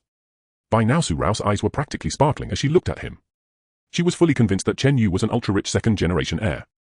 In just one day he had bought a car worth over 8 million and a house worth 15 million, totaling over 20 million. She had just graduated and was temporarily working as a salesperson at the 4S dealership, never expecting to meet a rich heir. If Chen Yu wanted to date her, wouldn't that be her ticket to the top? They got into the car and Chen Yu prepared to take Su Ru home. "I'm Xiao Ru, what did you study in college?" Chen Yu suddenly asked. "I majored in business administration. I just graduated and haven't found a good job yet, so I'm working at the 4S dealership for now." Chen Yu's eyes lit up. He was about to register a tech company, wasn't he? Su Ru, with her business background, would surely know about these things. "Xiao Ru, I'm about to start a tech company. Are you interested in working with me?" Su Ru was momentarily stunned, then overjoyed. Working for someone as wealthy as Chen Yu was definitely promising. At least from their interactions today, she felt that Chen Yu might be interested in her. Maybe she could even become the boss lady of this company. Su Ru quickly agreed. "Mister Chen, do you think him capable?" "Why wouldn't you be? Once I finalize the company location soon, you can come over. You studied this field, so you'll definitely be able to help me." Okay, Mr. Chen. I won't let you down." After dropping Su Ru off at her home, Chen Yu returned to his old sealed-up house. Where is the landing craft? Can it bring the gold bricks over?" "Captain, the landing craft is currently in low Earth orbit awaiting your further instructions." "Good, have the landing craft activate stealth mode and land on my rooftop. He'll come up to retrieve them." "Understood, Captain." After a few minutes, Chen Yu received a notification from the AI. He went alone to the rooftop using the cover of night. He unloaded 10 gold bricks from the landing craft, weighing a total of 250 jin. "Damn, I didn't expect these things to be so heavy despite their size. Captain, would you like me to assign a robot to your side? It could handle these heavy tasks." Chen Yu thought of the mining robots on the No. 1 spaceship, which looked like giant reptiles. Having something like that around him would surely cause trouble if seen. "Are you stupid? Do you think I can keep those lizard-like robots by my side?" "Captain, I'm not referring to that kind of robot. I mean humanoid robots." Chen Yu became intrigued. "What kind of humanoid robot?" "The so-called humanoid robots are highly realistic robots built in the likeness of you Earthlings. Coincidentally, the production workshop of Spaceship No. 1 can manufacture them." Chen Yu immediately thought of the T-800 robot from the movie Terminator. "Terminator?" Chen Yu asked in confusion. "Something like that? I can synthesize a type of silicone skin that looks almost identical to an Earthling. Unless inspected with special rays, it's impossible to tell the difference from a real person." Chen Yu raised an eyebrow, a smirk curling at the corner of his mouth. "Can you make it female? With a great figure, curves in all the right places?" "Theoretically, yes." "Good. Build one for me right away. I'll send you the measurements later. As for the face, search for Liu Fei, Yang Mi and Gulnazar and combine all their best features into one face." "Captain, you really know how to have fun. How long will it take?" "About 1 night." "All right, bring her to me tomorrow." Chen Yu exerted great effort to move the gold bricks into his Porsche. Why not leave them in the house? Because the property could be seized at any moment by salespeople bringing potential buyers. The next morning, Chen Yu woke up groggily. After washing up, he took one last look at the apartment. It was the one he had bought 3 years ago with all his savings and a loan. Recalling the memories he and his girlfriend had shared in this house, Chen Yu drifted into thought. Finally remembering the heartlessness she had shown when leaving, he let out a sigh. Maybe that's life, when you're at your most desperate, hope is always waving at you. Chen Yu closed the door and left the apartment. He probably would never return. With the experience from his last gold brick sale, Chen Yu visited several different jewelry stores this time and sold all 10 bricks. In total, he earned 66 million yuan. Adding the 10 million he had left, his card now held over 76 million yuan. Chen Yu drove to the sales office from the day before and paid the full amount for the villa. His card balance dropped to just over 61 million yuan. This money would be his startup capital. Chen Yu spent the entire day busy with matters concerning his new house. Although the villa was fully decorated, it lacked daily necessities. He drove to buy a large haul of items including clothes and pants from the mall. That evening, Chen Yu was filled with anticipation because the AI was supposed to deliver the humanoid robot. Thinking about the voluptuous figure and the celebrity-like face, Chen Yu couldn't help but feel excited. "Ari, have you arrived yet?" Coming. Arriving in 10 minutes." After a while Chen Yu felt a gust of wind in the garden. It must be the landing craft descending in stealth mode. The hatch slowly opened. Chen Yu could only see the interior of the landing craft, the exterior was invisible. Then a graceful figure stepped down from the craft. When he saw the person descending, Chen Yu nearly had a nosebleed. "Aye, what are you doing? Why isn't she wearing clothes? Captain Spaceship, no. One doesn't have any Earth clothes." Chen Yu rushed forward, took off his jacket and draped it over the exquisite beauty. Then he helped her inside quickly. The landing craft closed its hatch and slowly ascended, continuing to float in low Earth orbit, ready to await Chen Yu's summons at any time. Chen Yu led the robot inside and firmly shut the door. Staring at the robot, who was only covered by a jacket, Chen Yu barely managed to hold back a nosebleed. He looked at the robot and the robot looked back at him. Their eyes met and Chen Yu felt a flutter of nervousness. He felt as if he were staring at a real person. How could this be a robot? If the AI hadn't told him it was a robot, Chen Yu would have absolutely believed it was a genuine Earthling. It was a super stunning beauty with a slender curvaceous figure, perfect measurements, and a face that combined the best features of several famous actresses. Damn, who would have thought? Chen Yu reached out and pinched the robot's skin, then quickly withdrew his hand. "Aye. Don't tell me you kidnapped a beautiful woman and brainwashed her." Because it was just too realistic. It looked and felt exactly like a real human. The robot had every organ an Earthling possessed. "Master, I was not kidnapped. I was created by the AI in the laboratory. You can give me a name." The female robot suddenly spoke, startling Chen Yu. But her voice was incredibly pleasant, somewhat resembling the voice of the actress Young Mi. It must have been that perverted AI's doing. Chen Yu circled the robot, scrutinizing the perfect body. He could barely resist the urge to pounce on it. "Your voice has a unique charm. From now on I'll call you Little Clips." "Master, the name you gave me is so nice. Little Clips loves it." After sending the AI away, Chen Yu gazed at the flawless, exquisite body before him. An itch stirred within him, but remembering it was just a robot, the fire in his heart quickly died down by half. Lying on the sofa, Chen Yu gave an order to Little Clips. "Hey, come over here and massage my legs." In the end, Chen Yu restrained himself, deciding that it was more reliable to do such things with a living person. However, that night he had Xiao Jiazi warm his bed, as her body could simulate human body temperature. That night Chen Yu fell asleep holding this perfect, delicate body, finding it incredibly comfortable. Her skin was so smooth it seemed it might break at a touch, and she even had a heartbeat and breath. Throughout the night, Chen Yu woke up many times, each time momentarily forgetting that the person he held was not real. The next morning he went out early to the mall, buying a large pile of beautiful clothes for Xiao Jiazi. He bought lace camisoles, black silk stockings, sailor uniforms, Lolita dresses, pencil skirts, ultra-short pants, jeans, high heels, sandals, and sneakers. He purchased a set of every kind of clothing, pants and shoes he thought looked good for Xiao Jiazi. Chen Yu even bought a large bag of laundry, including lace-trimmed fishnet and sheer white styles, grabbing them all. This led the lingerie store clerk to think he was there for wholesale. Chen Yu felt as if he were personally engaged in cosplay, playing a game of raising a beautiful girl. In the afternoon, Chen Yu took a beautifully dressed Xiao Jiazi out. He planned to find an office building, register a company, and then rent a factory building to use as an initial warehouse for his tech products. Last night Chen Yu had scanned the tech library of Spaceship One, accessing the technological content within his authority. He was shocked by what he found. Even the lowest grade technology on Spaceship One was enough to shake the world. For instance, the controlled nuclear fusion technology, which countless Earth scientists were still struggling to perfect, was considered the most basic. The library even contained controlled energy technologies several tiers more advanced, such as controlled quark fusion and controlled antimatter annihilation. Moreover, after seeing the alien chip technology, Chen Yu felt that Earth's integrated circuit CPUs were utterly pathetic. The aliens were already using hyperphoton chips, which achieved supercomputing through photon folding and oscillation within the chip. Even the lowest-end single-photon CPU was over a century ahead of Earth's technology. If he could casually produce any product from that tech library, he would undoubtedly become the world's richest man. After careful consideration, Chen Yu finally decided that his first product would be new energy vehicles. The domestic new energy market was booming, with phone makers, real estate developers, and even air conditioner manufacturers all vying for a piece of the pie. Chen Yu didn't want to miss out, especially since he had a trump card. In the tech library, he had discovered a low-end energy technology, the deuterium-ion battery. Although it was low-end by alien standards on Earth, it was nothing short of science fiction. This so-called deuterium-ion battery was a type of battery using an isotope of hydrogen. With the support of alien technology, the energy efficiency of this new battery was dozens of times that of current lithium-ion batteries.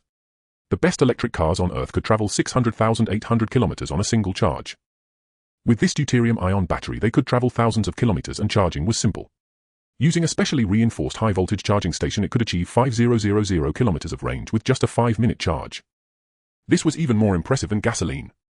Chen Yu could hardly imagine that once this new energy vehicle was released, all car manufacturers worldwide would likely go bankrupt. Chen Yu planned to first build a deuterium-ion battery factory, selling batteries to various new energy car companies. Once he had enough capital, he would design his own cars. Chen Yu wasn't worried about other manufacturers copying his technology, as synthesizing these batteries required alien technology, something Earth science simply couldn't achieve. Acting on his plan, Chen Yu drove to the Jiangcheng International Financial Center, where the office buildings were the most upscale and luxurious. Since he was about to found the greatest company on Earth, his starting point couldn't be shabby. As Chen Yu entered the International Financial Center building with Xiao Jiazi, many men were captivated by the beauty at his side. After all, she was a designed perfect woman, flawless in both figure and appearance. Chen Yu gave Xiao Jiazi a look, and a blush crept onto her face as she obediently took his arm. This made the male beasts in the lobby incredibly envious. Such a perfect woman was already taken. Chen Yu found the sales department of the International Financial Center and told the staff he wanted to rent an entire floor as office space. Each floor of the center was about 2600 square meters. Most companies couldn't afford such a large space. But seeing Chen Yu accompanied by a woman who looked like a movie star, the staff dared not neglect him and directly notified the manager. Soon a slightly overweight man in a suit led Chen Yu to his office. "Hello, sir. I'm Manager Zheng from the sales department. I heard from the front desk that you want to rent an entire floor." "Yes, Manager Zheng. I want to rent an entire floor." Jing Chong was momentarily stunned, looking at the delicate beauty beside Chen Yu. He had never seen such a beautiful woman. Surely this man was no ordinary person. "May I ask your surname, sir?" "My surname is Chen." "Chen Yu?" "Well, mister Chen, at our center only the 88th to 90th floors are currently unrented. Every other floor has tenants. Since the top 3 floors are fully furnished, the rent might be higher than the lower floors." "Just tell me the price." "For the lower floors it's about 350 yuan per square meter per month. For the 88th to 90th floors the price is 500. Chen Yu was surprised. Good heavens, just for being furnished the price went up by 150 per square meter. What a rip-off. But he didn't care. "If I rent all 3 floors, how much would it be in total?" Zhang Chong was shocked. "Mister Chen, what kind of company needs 3 floors? You don't need to worry about that. Just calculate the total for all 3 floors." Zheng Chong picked up a calculator and began furiously crunching numbers. The total of the 3 floors amounted to 6900 square meters. At 500 yuan per square meter, the monthly rent was 345,000 yuan, and the annual rent exceeded 41 million yuan. This was indeed an exorbitant price, but Chen Yu remained utterly unfazed. His plan was to purchase the entire International Financial Center. Once his heavy hydrogen-ion battery generated profits, it would cost roughly 30 billion yuan. "Mister Chen, I've calculated it. If you rent all 3 floors it will be about 3.5 million per month." Chen Yu didn't even blink. "All right, let's sign the contract. I'll rent it." Jing Chong was somewhat stunned. "Mister Chen, aren't you going to negotiate at all?" "Hey, Manager Zheng, there's no need. I won't haggle, it'll give you a higher commission. Consider it my gesture of friendship, and I hope you'll take good care of my company in terms of security and property management." A gleam lit up in Jing Chong's eyes. This Mr. Chen certainly knew how to handle people. From now on he would ensure Chen Yu's company received every convenience in the building. In truth, Chen Yu's thought was to build a good rapport with Zheng Chong now. Once he had earned enough money to buy the entire building, he could count on Zheng Chong's assistance. Of course, Mr. Chen. You're truly a straightforward man. I'll arrange everything for your company's renovation and security without a hitch." "Excellent." Subsequently, Chen Yu signed a lease agreement with Zheng Chong. The lease term was 1 year with a deposit of 2 months' rent and payment of 3 months in advance, totaling 17.5 million yuan. After signing the building lease contract, Chen Yu instructed Zheng Chong to arrange for the installation of the fastest fiber optic network across all 3 floors and to purchase 200 units of the best computer equipment. He told Zheng Chong to simply seek reimbursement from him for any expenses incurred. Overwhelmed with delight, Zheng Chong resolved to handle these matters meticulously, given Chen Yu's profound trust in him. As for taking a kickback, it was merely an unspoken industry norm. Chen Yu paid it no mind, understanding that offering a small incentive would ensure the other party's wholehearted dedication. Having arranged everything, Chen Yu left the International Financial Center with the lease contract and Xiao Jiazi. Having spent 17.5 million on the building lease, he now had 43.5 million remaining. Next, Chen Yu needed to rent a factory, the larger the better.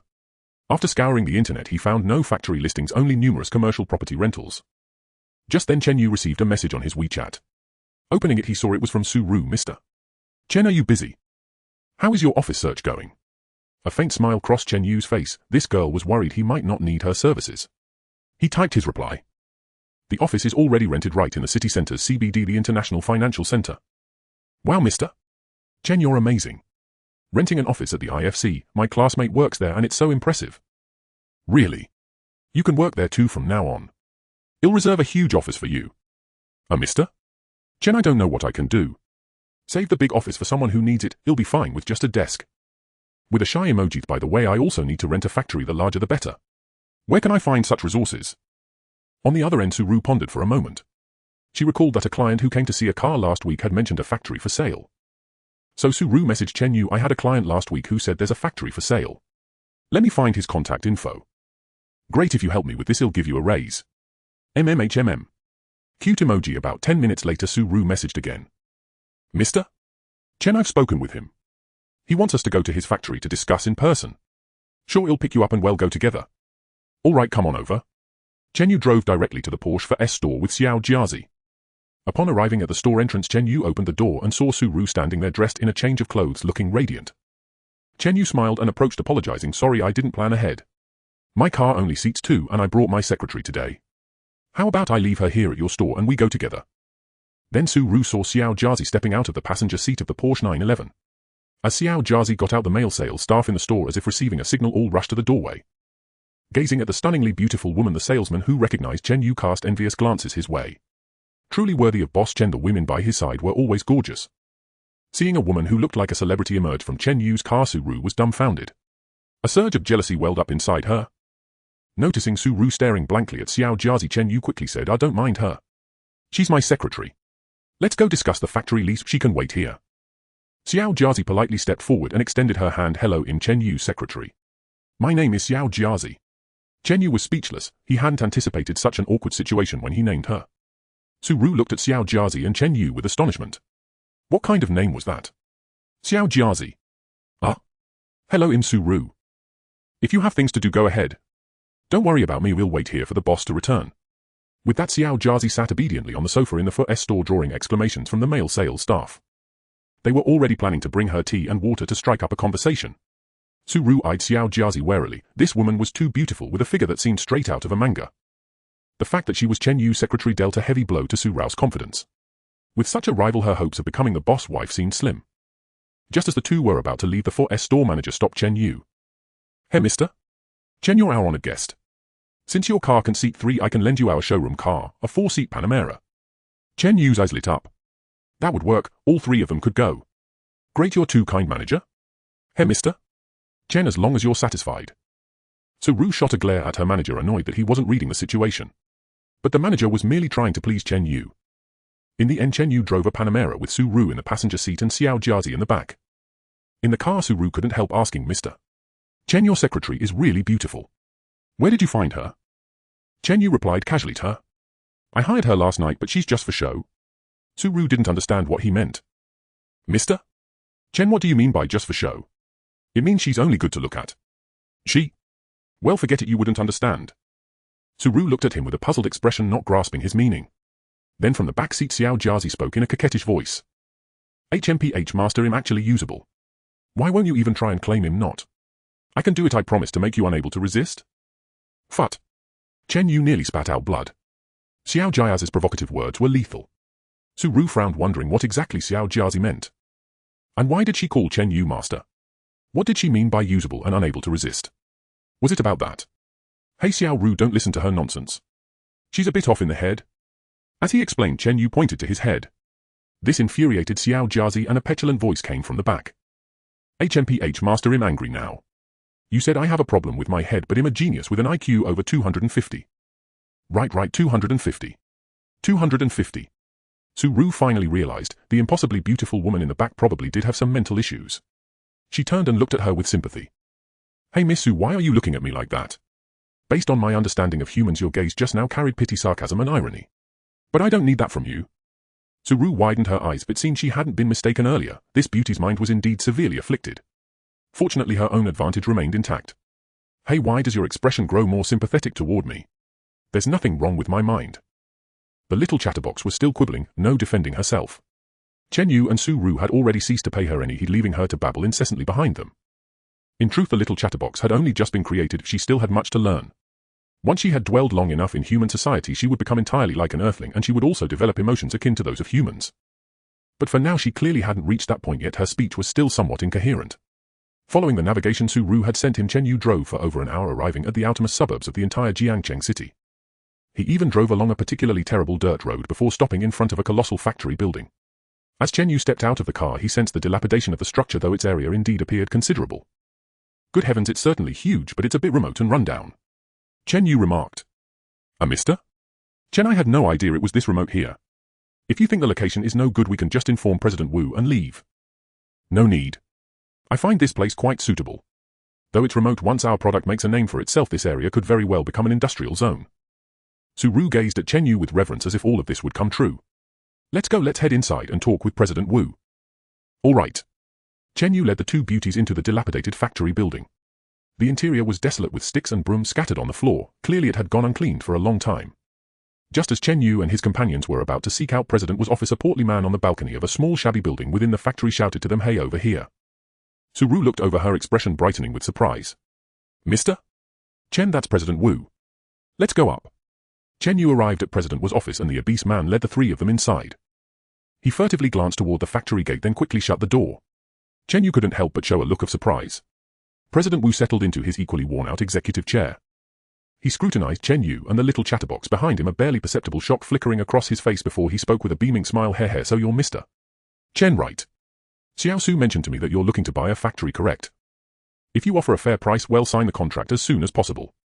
Chen Yu narrowed his eyes, staring intently at President Wu. He felt the man was concealing something. Moreover, the man was clearly in a hurry, occasionally glancing toward the window and the main gate as if fearing something might barge in. President Wu, first tell me about this factory, its size for instance. My factory here has produced many kinds of goods in the past, but the business went under. Still, the factory is quite large. It's now mainly used as a warehouse. The entire premises cover 500,000 square meters with an additional 300,000 square meters of open land outside. Chen Yu's eyes lit up. This perfectly suited his requirements. Tesla's factory was only 86,000 square meters and this place was more than half that size. Moreover, with the additional 300,000 square meters of open land, if fully utilized, it would be enough to establish a mega factory. And for the initial production of heavy hydrogen-ion batteries, they wouldn't even need such a large space. President Wu, your factory is in such a remote location and is already very dilapidated. Just name your price. President Wu's eyes gleamed, basking about the price right away suggested there was interest. Mister? Chen, to be honest with you, my factory may be run down, but its area is substantial. Although it's on the edge of Jiangqing, it's still within the city limits, right? So how about this, a flat price of 30 million? Chen Yu furrowed his brow, staring fixedly at President Wu's plump face as if trying to discern any flaw in the man's expression. After more than 10 seconds, President Wu began to feel a creeping unease under Chen Yu's gaze. Mister? Chen, are you dissatisfied with this price? HMPH, President Wu, don't think him ignorant of the market. He'll give you one more chance, quote me a new price. President Wu coughed, clearly unaccustomed to dealing with a client of such commanding presence. At that moment, Chen Yu established a connection with the AI in his mind. Hey Ari, help me look up the information on the factory at my current location and check for any anomalies. Understood, Captain. I will immediately connect to Earth's network and conduct a thorough inspection. Only a few seconds passed before the AI's voice echoed in Chen Yu's mind. Captain, I have retrieved all the information on this factory. Allow me to highlight the key points. Currently, the total building area of this factory is 830000 square meters with 11 years remaining on the land use rights. Based on the surrounding land prices, it's approximately 6000 yuan per mu. Converting that 830000 square meters equals 1245 mu, so the land value totals about 7.5 million yuan. The buildings on the premises are also quite dilapidated and will require renovation and improvement. Based on my analysis, the actual price of this factory ranges between 10 million and 15 million yuan. Additionally, my network investigation has revealed that the legal representative of this factory, President Wu, owes a total of 3 million yuan in wages to nearby villagers. If this issue isn't resolved, we will face trouble from the villagers after the purchase. Chen Yu curled his lips. This President Wu was indeed asking for the moon, a factory worth at most 15 million, and he was doubling the price. Did he really take him for a fool? Moreover, with only 11 years left on the land use rights, the price would be even more discounted. When the term expired, he would have to spend at least several million more to renew the rights. Seeing Chen Yu silent, President Wu grew restless. Mister? Chen, how about this? He'll knock off 3 million, making it 27 million. What do you say? Chen Yu revealed a strange smile. President Wu, it seems you're not sincere. Let me be straightforward. The land around your factory is worth about 6000 per mu. Based on the area you mentioned, it's worth at most just over 7 million. Your factory buildings are dilapidated and worthless. You'll have to renovate them. And most importantly, your land use rights only have 11 years left and you still want 30 million. You must be dreaming. Sweat trickled down President Wu's forehead. He was astonished at how deeply Chen Yu understood the details of his factory. Oh, and President Wu, I also know that you owe 3 million in wages to the villagers here. If they keep causing trouble, this factory of yours might be worth nothing at all. President Wu's eyes bulged. Chen Yu even knew this. Seeing President Wu's expression, Su Ru also sensed something was amiss. Could what Chen Yu said all be true? But she had only told Chen Yu about this today. How had he managed to find out all this in such a short time? Su-Ru of course didn't know that Chen Yu had the AIS assistants to infiltrate Earth's network, making such information easy to obtain. President Wu was completely deflated, his expression turning dejected. Then Mr. Chen Yu, make an offer. If it's reasonable, he'll sell. All right. One flat price, 13 million. I'm still offering you the highest market rate. You'd better think it over carefully. Just as President Wu was deliberating, a clamorous noise suddenly erupted from the factory's main gate. President Wu immediately looked outside in panic. Through the factory gate a massive crowd of villagers surged in, armed with sticks, brooms and even machetes. Seeing a large crowd of villagers wielding clubs and machetes surge through the entrance, Boss Wu was instantly panic-stricken. He was usually absent from the factory, having only come today to discuss the factory premises with Chen Yu. These villagers must have somehow learned of his presence at the factory and had gathered to block him. Oh dear, Mr. Chen, we're in trouble now. Those reckless villagers have come to kill us, we need to hide. Su-Ru was terrified at the sight of the furious villagers charging in with all kinds of weapons. Little Clamp standing nearby showed not a trace of fear on her face. Boss Wu was about to escape through another window, but someone outside was already hurling bricks at him. He narrowly avoided being hit and had no choice but to retreat back into the office. Seeing Chen Yu and the other two still sitting there calmly, Boss Wu said anxiously, "Oh, Mr. Chen, we're in a terrible fix now." Chen Yu, however, was not afraid of those villagers. Ever since the amoeba-level repair robots had been integrated into his body, he felt his physique had become stronger and more agile than before. Moreover, Chen Yu had Little Clamp by his side. She was a simulation robot designed by the RE, which had also claimed she was his bodyguard. Chen Yu surmised that even if Little Clamp wasn't as powerful as the Terminator, dealing with these ordinary humans shouldn't be a problem. "Boss Wu, I advise you to return the villagers' hard-earned money. Otherwise, how can I run this factory in the future?" Boss Wu's face darkened. He had been delinquent on the wages for over a year, planning to offload this mess onto the next owner by selling the factory. He hadn't expected these lowlifes to come knocking before the deal was even done. All right, Mr. Chen. At the price you just mentioned, 13 million, I'll sell it now. As long as you complete the payment, I'll immediately transfer the wages to those villagers. Fine. Then go out now and explain things clearly to those villagers. Boss Wu was still terrified. The villagers looked as if they wanted to kill someone. You coward. Little Clamp, take him with us. Let's go have a chat with the villagers downstairs. Little Clamp stepped forward and lifted the 200-jin Boss Wu from his seat as easily as if he were a chick. Su-Ru's eyes widened. How could such a delicate, stunning beauty possess such immense strength? Never mind that, the villagers downstairs were acting like madmen. If Chen Yu went down and got hurt by them, what then? Mr. Chen, I think we shouldn't go down right now. What if those reckless people hurt you? Chen Yu smiled at her reassuringly. It's fine. They can't hurt me. So Chen Yu strode out of the office and headed downstairs. The villagers saw someone emerging from the office and watched in silence, waiting to see how this matter would be resolved. Boss Wu's legs had gone weak with fear. He was extremely reluctant to go down. But this slender, graceful beauty possessed an inexplicable natural strength, and he couldn't even break free from her grip. When Chen Yu and the others reached the level ground downstairs, they were immediately surrounded by the villagers. Little Clamp tossed Boss Wu in front of the crowd. Several villagers immediately raised their machetes ready to chop him down. But before they could take a few steps, Little Clamp dashed forward with agile footwork and in a few swift moves kicked the machetes out of the impulsive villagers' hands. Instantly everyone stared in shock at that tall, striking figure. This gorgeous woman was actually a martial arts expert, and many found it hard to believe.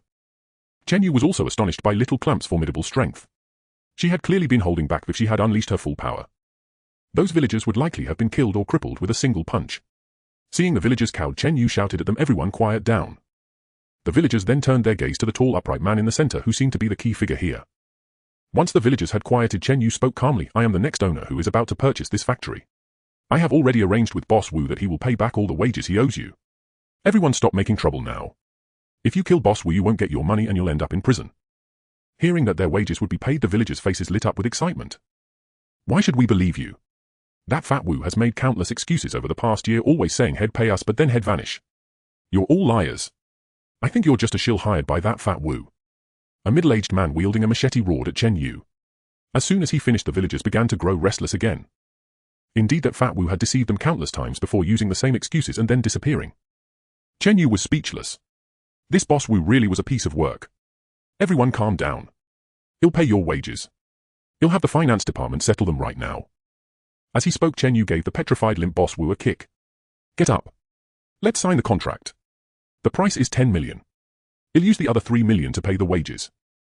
Boss Wu's expression was extremely sour. He was deeply unwilling to part with that money. He had planned to just fool these country bumpkins and slip away. He hadn't expected Chen Yu to operate this way. There was nothing he could do to stop it. If he didn't sell the factory, it would only be a bigger loss in the long run. Gritting his teeth, Fat Wu conceded. Fine. Let's sign the contract.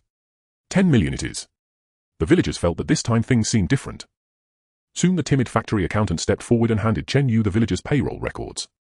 Chen Yu had a table brought out and set up shop right at the factory entrance.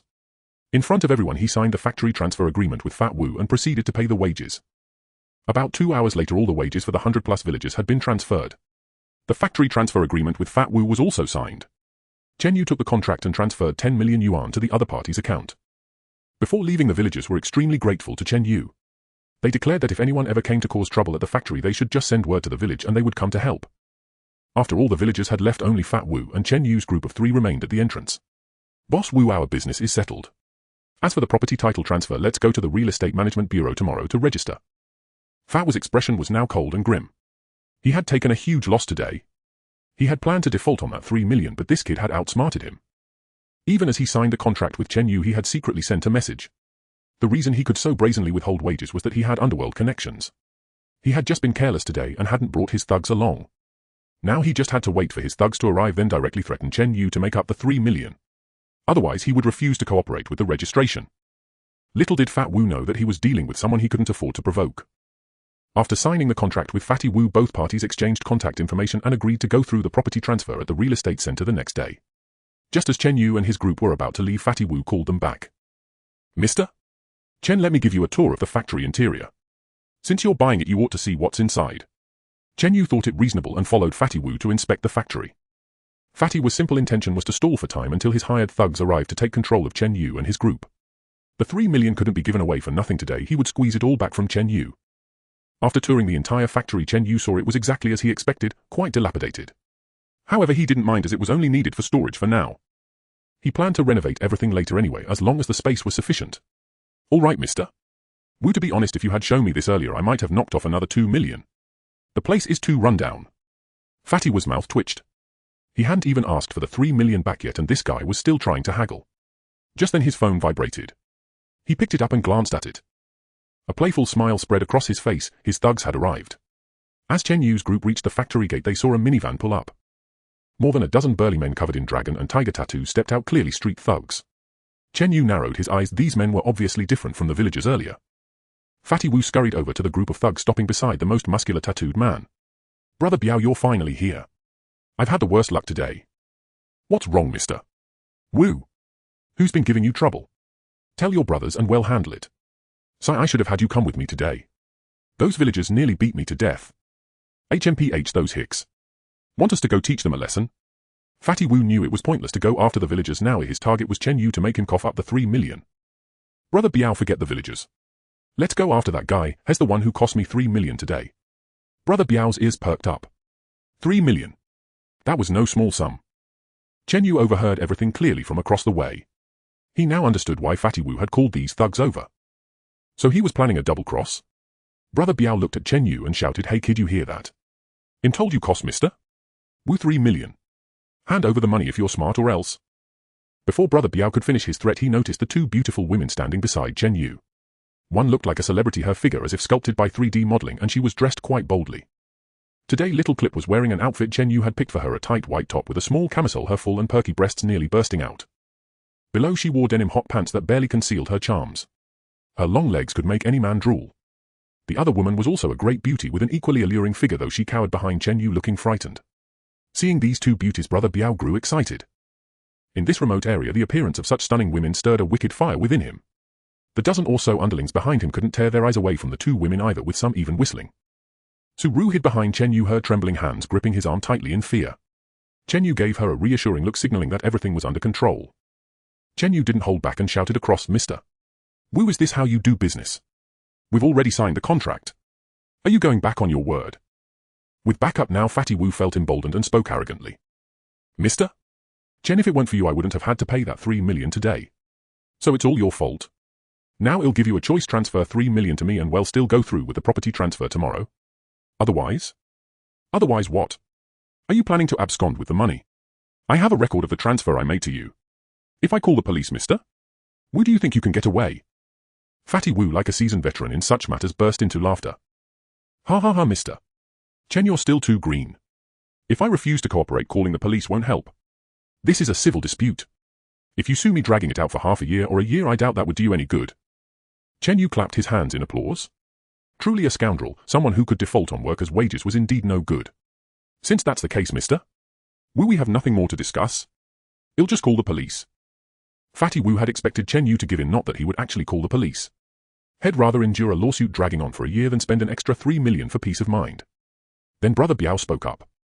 He had come as a thug to back Fatty Wu and intimidate the other party. But now, seeing the two beauties by their guy's side, he felt a twinge of desire. In this remote area with an abandoned factory, getting up to some mischief probably wouldn't get caught. Mister Wu, looks like your deal fell through. Leave this to me now. I want to have a deep conversation with the two beauties next to that gentleman. As Brother Biao finished, the thugs around him let out lewd remarks, seemingly impatient. These were hardened gangsters who had pulled many shady deeds before. Now in this desolate setting, their darker impulses swelled uncontrollably. Fatty Wu only wanted his money and didn't want things to escalate further, but Brother Biao and his dozen men seemed to have lost their heads. Brother Biao, you'd better hold back. I still have business to discuss with him. Get lost. Go wait over there. I'm going to have a chat with the ladies first. Brother Biao led his men forward, intending to seize the two girls. Chen Yu shrugged helplessly and asked Little Clip, can you handle this on your own? Little Clip flashed an innocent, charming expression that made even Chen Yu's heart skip a beat. Master, of course I can. These guys are only slightly tougher than ordinary people. I know all the martial arts on Earth.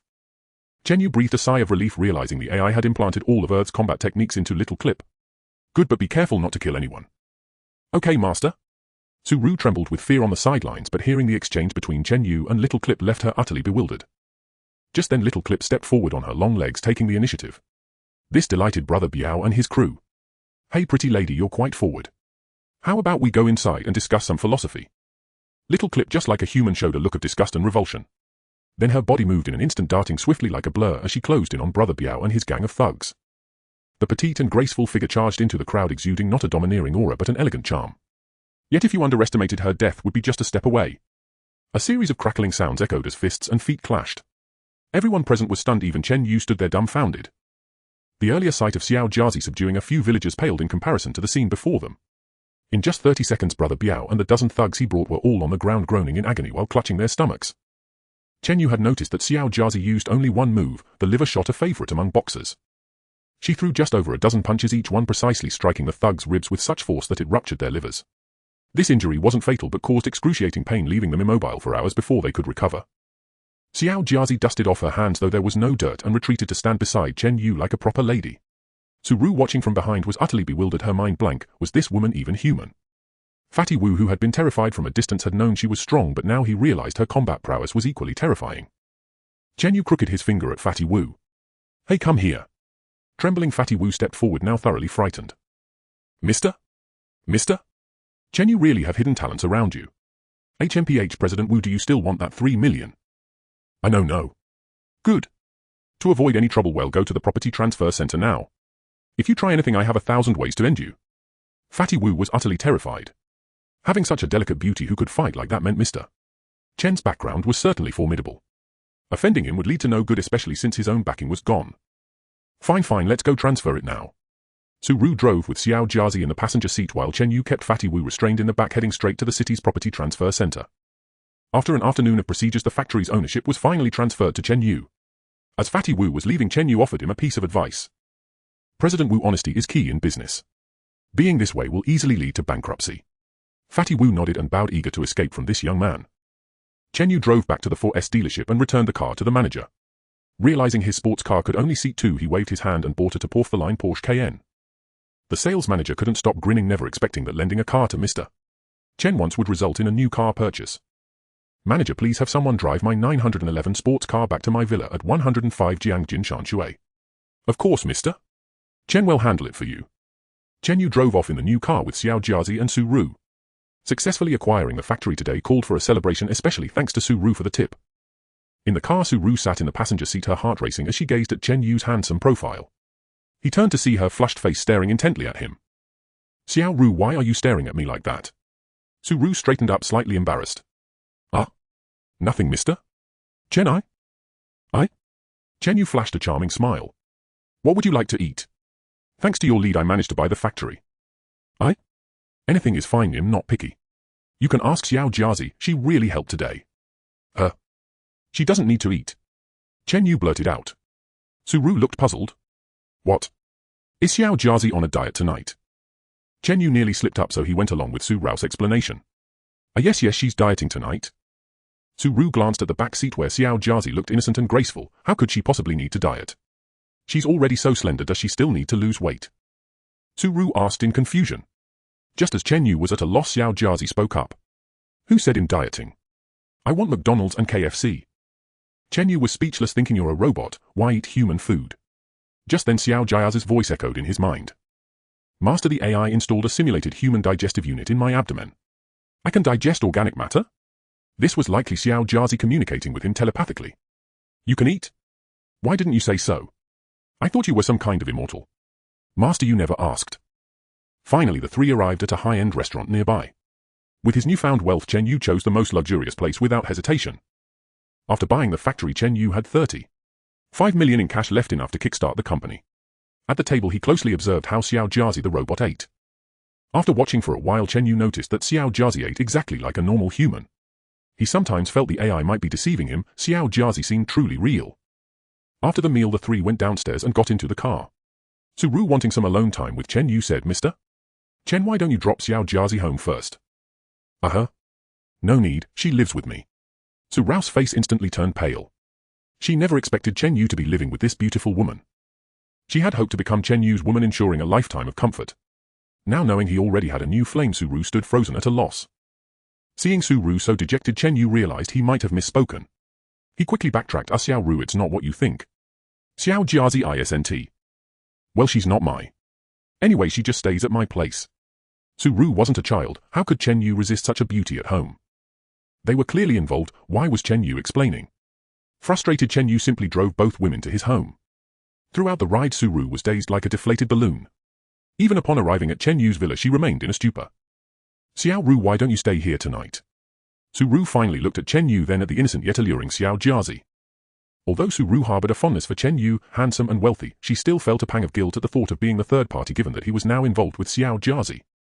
Su-Ru stepped into the living room in her pajamas, only to find Xiao Jiazi dashing about in scant attire. She hadn't anticipated that woman could be so cunning. Using such tactics to seduce Chen Yu, Su-Ru felt utterly defeated, realizing she could never stoop to that level. Chen Yu emerged from the bathroom and saw Xiao Jiazi in her revealing clothes. He promptly scolded her. Xiao Jiazi, don't dress like that at home anymore. Xiao Jiazi retorted without hesitation, Master, aren't you fond of me like this? Let me go warm your bed right now. Chen Yu massaged his forehead, feeling that he could never clear his name now. He still intended to win over Su-Ru, a real woman, but this incident had thrown everything into chaos. Su-Ru must have already formed a terrible impression of him. Indeed, upon hearing Xiao Jiazi's brazen words, her expression soured instantly. Mr. Chen, I think I should go back. I'm sorry for disturbing you tonight. Su-Ru turned to return to her room and change, but Chen Yu quickly grabbed her arm. Su-Ru, listen to me. If I told you that Xiao Jiazi isn't what you think and there's nothing between us, would you believe me? How can I believe that? Her voice laced with resentment, Su-Ru shook off his hand and went back to her room. Moments later she emerged fully dressed and stormed out, slamming the door behind her. Chen Yu stared at the door and sighed. He had hoped to enjoy a real intimacy tonight, never expecting it would end like this. Master, what's wrong with Miss Su? She seems angry. Stay out of my room tonight. Chen Yu snapped before retiring to his own room. Xiao Jiazi looked baffled, wondering if the AIS programmed advice on pleasing men had failed. Was she still wearing too much? Xiao Jiazi examined herself in the mirror. Yes, I must be wearing too much. That night, as Chen Yu slept soundly, a beautiful figure slipped into his arms in his dreams. The next morning Chen Yu awoke to find himself lying on something soft. Xiao Jiazi's big beautiful eyes were fixed on him. Master, did you sleep well? How about a little more sleep with me? Chen Yu suppressed his urge and replied, no, I can't. I have things to do today. He quickly averted his gaze, got out of bed and dressed. Though he longed to experience what Xiao Jiazi felt like, he couldn't bring himself to accept that she was a machine. Dressed, Chen Yu headed to the kitchen to make breakfast. As he worked, he mentally asked the Ari, didn't you teach Xiao Jiazi to get up early, cook breakfast and clean the house? All she does is crawl into my bed. Captain, based on my scan of your social life, someone like you, a simple guy, wouldn't you prefer a woman with that kind of charm? Chen Yu rubbed his forehead, wishing he could take a lander to the moon, storm into the main control room of Spaceship 1 and yank out the AI robot to give it a beating. Fine, I don't want to argue with you. Just set a program for Xiao Jiazi, give her professional cooking skills, have her make breakfast early and clean when the room gets dirty. Master, you can teach her yourself. Forcing a program on her might make her unhappy. What? She can be unhappy. Isn't she a robot? I told you she's now almost like a normal person. She has her own thoughts and can experience human emotions and feelings. All right. I get it. So aside from her body not being human, everything else about Xiao Jiazi is human, right? You could say that? Chen Yu sighed, realizing he would have to teach her himself. After breakfast he went to the bedroom where Xiao Jiazi was still lying naked in bed. Seeing him enter, a bright smile spread across her face and her eyes lit up. Well, Xiao Jiazi, let me teach you something. After a morning of instruction, Chen Yu finally managed to teach Xiao Jiazi how to clean. As for cooking, she logged onto the internet and downloaded hundreds of gigabytes of cooking videos into her memory. It could be said that she was now a top-tier chef. In the afternoon, Chen Yu drove his Porsche Cayenne with a beautifully dressed Xiao Jiazi beside him. Today he was going to order deuterium gas, a crucial raw material for producing heavy hydrogen-ion batteries. He also planned to look for a construction team to renovate his dilapidated factory. Chen Yu had found a rare gas manufacturing plant in Jiangcheng's industrial zone online. Deuterium gas, also known as heavy hydrogen, is an important industrial raw material widely used in semiconductor and fiber optic manufacturing. Ready-made deuterium gas was available on the market. Chen Yu didn't want to go through the trouble of synthesizing it himself. By buying it ready-made and transporting it to the manufacturing workshop inside Spaceship 1 on the moon, he could produce heavy hydrogen-ion batteries. With deuterium gas secured, Chen Yu planned to order large quantities of rare earths which contained all the elements needed for heavy hydrogen-ion batteries. The 5 production lines on Spaceship 1 could fully refine all raw materials, initially meeting production demands. Chen Yu drove to the Jiangcheng rare gas manufacturing plant on the outskirts of the city. Guided by the receptionist at the factory, Chen Yu along with Xiao Jiazi met the factory manager. In an office, the middle-aged man seated in the executive chair said with a smile, "Hello, I'm Zhu Jihua, the factory's general manager. May I ask your surname, sir?" The receptionist mentioned you're here to order deuterium gas. Zhu Jihua glanced at Xiao Jiazi standing behind Chen Yu. Today she wore a fitted white blouse. Below was a short body-hugging skirt paired with black stockings and black stilettos with red soles, perfectly accentuating her figure. She also wore a pair of secretary glasses, making her the epitome of an OL beauty in a uniform. Seeing such a stunning secretary by his side, Zhu Jihua immediately regarded Chen Yu with newfound respect. Hello, I'm Chen Yu. I'm indeed here to order a batch of deuterium gas from your company. Oh. Which company do you represent, mister? Chen, and how much deuterium gas would you like to order? Company. Representative.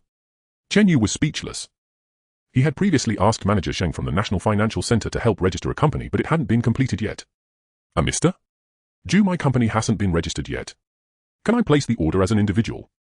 Of course, but our company has regulations. Deuterium gas is also a flammable substance, so individual purchases cannot exceed 1000 cubic meters, priced at 5500 yuan per cubic meter. Chen Yu sighed inwardly at the exorbitant cost. A single cubic meter cost several thousand yuan, and manufacturing one heavy hydrogen-ion battery required at least about 10 cubic meters. That meant the basic raw material cost for one battery exceeded 50000 yuan. Adding the costs for the casing and internal electrode materials, Chen Yu estimated the total cost of a standard heavy hydrogen-ion battery to be around 70000 yuan.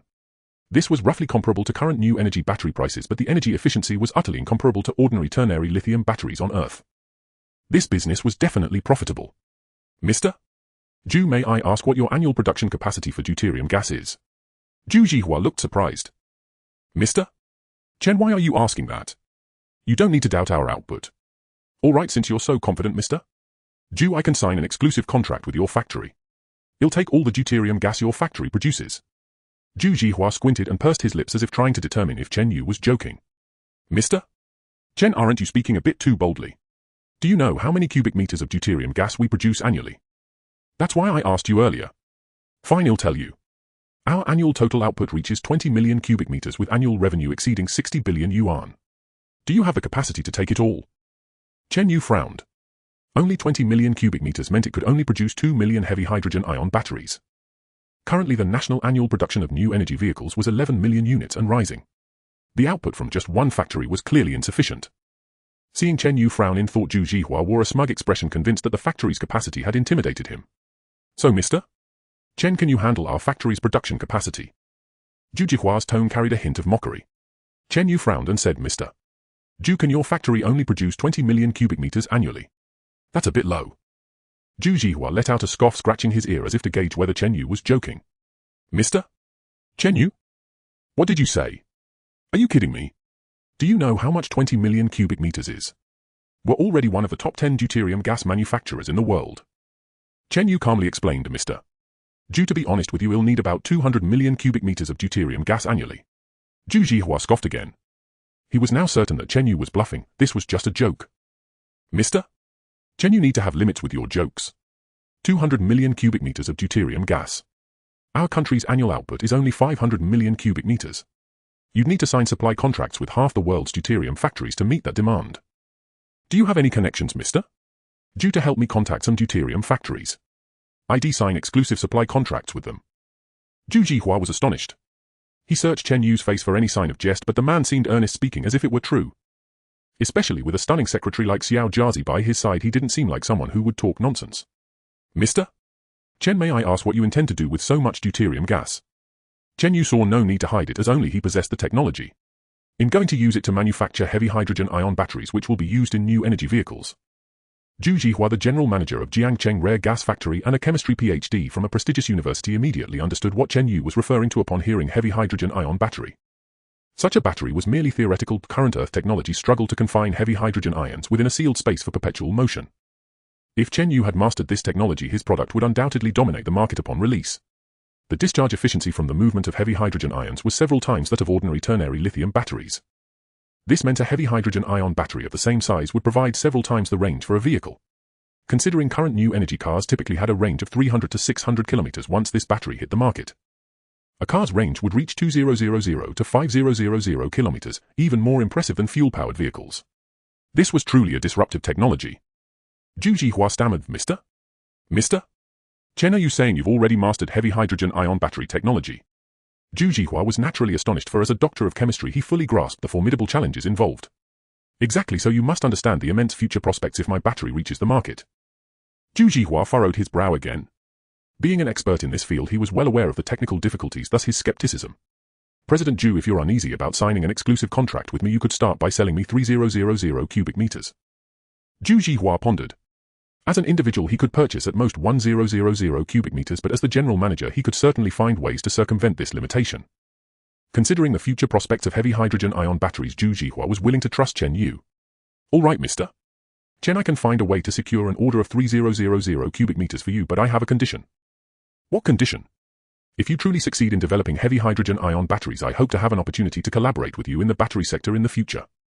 Chen Yu stared intently at Zhu Jihua as if trying to see through him. This fellow was quite astute to seize upon such a golden opportunity. Yet considering he might need Zhu Jihua's assistance later, he replied, very well, President Zhu. Once our batteries are unveiled, you may partner with us according to your capacity. If your capital is sufficient, I might even grant you a regional distributorship. Chen Yu knew clearly that once his company's product hit the market, it would shake the world. Even if Zhu Jihua only managed a tiny region, he would amass a fortune. Excellent, mister. Chen, then it's settled. Subsequently, Zhu Jihua prepared the paperwork for Chen Yu and placed orders for 1000 cubic meters each under the names of two other individuals. Thus he secured the full 3000 cubic meters for Chen Yu. Finally, they signed the purchase agreement totaling 16.5 million. After paying, Chen Yu had only 14 million left, making him exclaim inwardly at the exorbitant cost of this substance. Chen Yu had expected 3000 cubic meters of deuterium gas to be enormous, but after compression it fit into just two small trucks. Had he not asked the AI to verify the volume, he might have suspected Zhu Jihua of cheating him. Chen Yu instructed the drivers to haul the two trucks of deuterium gas to a dilapidated factory on the outskirts. Though run down, it could serve as a warehouse for now. Zhu Jihua thoughtfully arranged for several movers to accompany the trucks. After the goods were unloaded into the factory, Chen Yu transferred an extra 300 yuan as a tip to each worker. After seeing off the drivers and movers, Chen Yu and Xiao Jiazi stood gazing at the row of deuterium gas cylinders which resembled gas canisters. Master, storing these deuterium gas cylinders in the factory might not be safe. You're right, but since we haven't hired security for the factory yet, how about we transport them to the moon tonight? That works. So Chen Yu contacted the RE, instructing the landing craft to come and retrieve the deuterium gas. Just 10 minutes later, Chen Yu felt a gust of wind sweep across the open space in front of the factory. The landing craft must have arrived. It was already night and the nearest village was 2 or 3 kilometers away. There was no need for the landing craft to remain invisible. Staring at the gas cylinders, Chen Yu was troubled. He certainly couldn't hire movers to load them onto the craft. But with so many, would he have to move them himself? Recalling the crawling robots on Spaceship No. 1, he figured they could handle it quickly. Just as Chen Yu was about to contact the AI to dispatch another landing craft with some robots, Xiao Jiazi rolled up her sleeves, grabbed 3 large cylinders in one hand and dashed swiftly toward the cargo hold of the landing craft. Chen Yu stepped forward to gauge the weight. Each cylinder must have weighed at least 50 or 60 jin. Xiao Jiazi carried 6 at once, totaling over 300 jin, yet she moved with brisk, effortless strides. What made the sight particularly absurd was Xiao Jia's slender graceful figure holding cylinders larger than her own body, creating an utterly comical scene. It was like a petite 4-foot-11 girl sprinting while carrying two giant men, one under each arm. Chen Yu simply watched Xiao Jia bustling back and forth, and in less than 10 minutes, she had single-handedly loaded all the deuterium gas cylinders into the landing craft's cargo bay. Now Chen Yu was finally convinced that Xiao Jia was indeed a robot, something he had previously doubted. He had thought the AI might have brainwashed a beautiful woman into believing she was Xiao Jia, but moving all these items in 10 minutes was something only a robot could accomplish. After finishing, Xiao Jia approached Chen Yu seeking praise. "How was that, master? Aren't I amazing?" Chen Yu smiled at her. Not bad. Now I'm certain you're a robot because no human could have done what you just did. HMPH Xiao Jia doesn't like it when master calls her a robot. All right, I understand. From now on I'll treat you as a real human. Thank you, master. Xiao Jia nestled in Chen Yu's arms, and before he noticed she tilted her head and gave him a stealthy kiss. To his utter astonishment, Little Clip bestowed a fragrant kiss upon Chen Yu. Completely caught off guard, Chen Yu was dazed by the kiss, even sensing a moist and slippery sensation with a hint of refreshing fragrance. He had of course kissed his ex-girlfriend before, yet this feeling was indistinguishable from a real kiss. In fact, due to Little Clip's exquisite beauty, it was even more exhilarating and pleasurable. Chen Yu felt somewhat disoriented. "I don't kiss me for no reason in the future, got it? Oh, I just couldn't help myself. Little Clip loves its master the most." Chen Yu massaged his forehead, realizing that the AI brain had fundamentally programmed Little Clip with the directive to adore its master above all else. Chen Yu instructed the AI brain to launch the landing craft transporting deuterium gas to the moon, where the production line within Spaceship 1 would manufacture heavy hydrogen-ion batteries. As for the other rare metals and raw materials required for battery production, they could be directly mined on the moon. In truth, the moon's mineral deposits were equally abundant. Since Spaceship 1 was equipped with mining robots, he simply let them extract the necessary materials on the lunar surface. Chen Yu only needed to supply deuterium gas, and he could then wait for Spaceship 1 to produce the heavy hydrogen-ion batteries. 3 days later, his company was officially registered with the address set at the top floor of the International Financial Center. Chen Yu had pondered the company's name for a long time, ultimately settling on Chen Yu Technology. The name signified a future journey through the cosmos, incorporating Chen Yu's own name, grand and imposing. Chen Yu had the AI brain design a cool company logo. It featured a ring reminiscent of Saturn encircling a planet Earth combined together, instantly conveying a high-tech enterprise. The company's registered capital was 1 billion yuan, but payment could be deferred until after the product launch. Another week later, Sheng Hui from the International Financial Center called. "Mister? Chen, your 3 floors of office space have been fully furnished. Would you like to come and take a look?" Chen Yu had been waiting for the office to be ready, so he headed out with Little Clip. First, Chen Yu drove to the Porsche for S dealership. Su Rao's mood improved considerably upon seeing Chen Yu personally come to pick her up. "Xiao Ru, my company is registered and the office is ready. You can come with me now." Su Ru was still brooding over Chen Yu, and Little Clip, a hint of resentment on her face. Nevertheless, she genuinely wanted to follow Chen Yu in his entrepreneurial venture. Ultimately, she completed her resignation procedures and left with Chen Yu. Watching Su Ru follow Chen Yu out of the 4S dealership, the sales manager and a group of employees looked on with envy. "I'm so envious of Su Ru. Mister? Chen is both handsome and wealthy. Why can't I be as beautiful as Su Ru with a figure like hers? Boo-hoo. Alas? Su Ru is truly on the rise. I could tell at a glance that Mr. Chen was no ordinary man." The manager couldn't help but sigh. The sales manager was indeed correct. In the future, Su Ru would become the CEO of Chen Yu Technology, commanding a super business empire worth tens of trillions.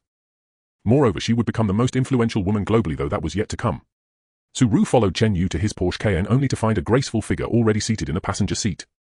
Su Rao's face fell upon seeing Little Clip in the car. "Why is she in the car?" Chen Yu scratched his head and braced himself. "She's my secretary, so she's always with me." Su Ru frowned, her mood souring as she recalled Little Clip's revealing attire and her scurrying around Chen Yu's home. It deeply unsettled her. Chen Yu shot Little Clip a meaningful glance. Little Clip had no choice but to obediently open the door and move to the back seat. Seeing that a single look from Chen Yu had driven the other woman from the front seat, leaving it vacant for her, Su Rao's spirits lifted considerably. Chen Yu proactively stepped forward to open the car door for Su Ru. "My lady, please get in. You're now the president of my company." Su Ru shot a playful glare at the cheeky Chen Yu, but still swung her long legs into the car. Chen Yu drove to the underground garage of the International Financial Center, then took the elevator straight to the top floor. Upon entering the top floor, Su Ru was stunned. The space was bathed in light, offering a panoramic view of the entire city of Jiangcheng. The decor was top-notch, with the first thing to catch her eye being the massive Saturn-like logo of Chen Yu Technology. "Chen Yu is our company called Chen Yu Technology." "Yes, that's right. It means we're going to reach for the stars and venture into the cosmos." Su Ru was moved by Chen Yu's grand ambition. Chen Yu led Su Ru into a vast office. "This will be your workspace from now on." Su Ru saw the nameplate on the executive chair reading General Manager Su Ru. You're really making me the general manager? What else? The company is just starting out, so I won't discuss salary with you now. Once our product launches, I'll give you shares. Ru didn't dwell much on the shares or even salary. She was simply filled with an inexplicable excitement, eager to work alongside Chen Yu. Ru had no idea that her decision today would make her the world's richest woman. Chen Yu briefed her on the company's next steps. As a business administration graduate, she was well versed in the procedures. Next, Ru's task was to recruit staff. The company was initially divided into the road department, responsible for refining and packaging Chen Yu's high-tech products. The marketing department tasked with connecting resources and collaborating with manufacturers and clients with offline needs.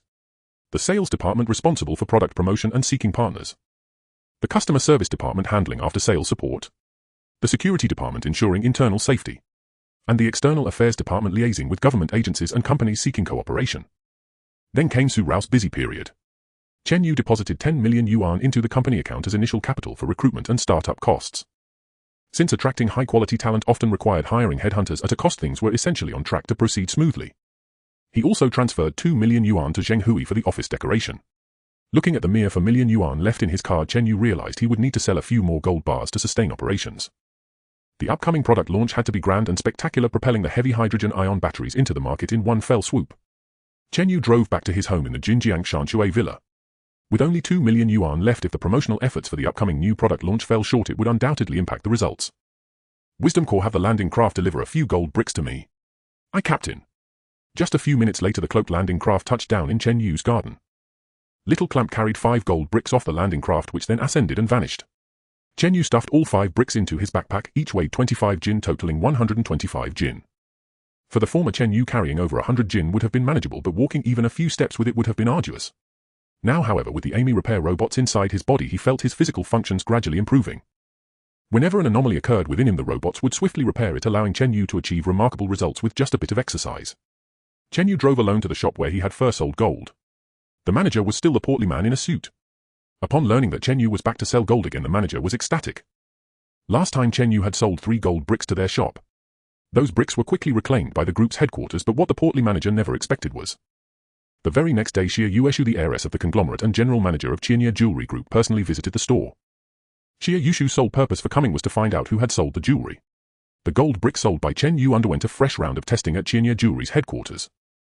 The experts in the testing department were astounded, for the purity was nearly 100.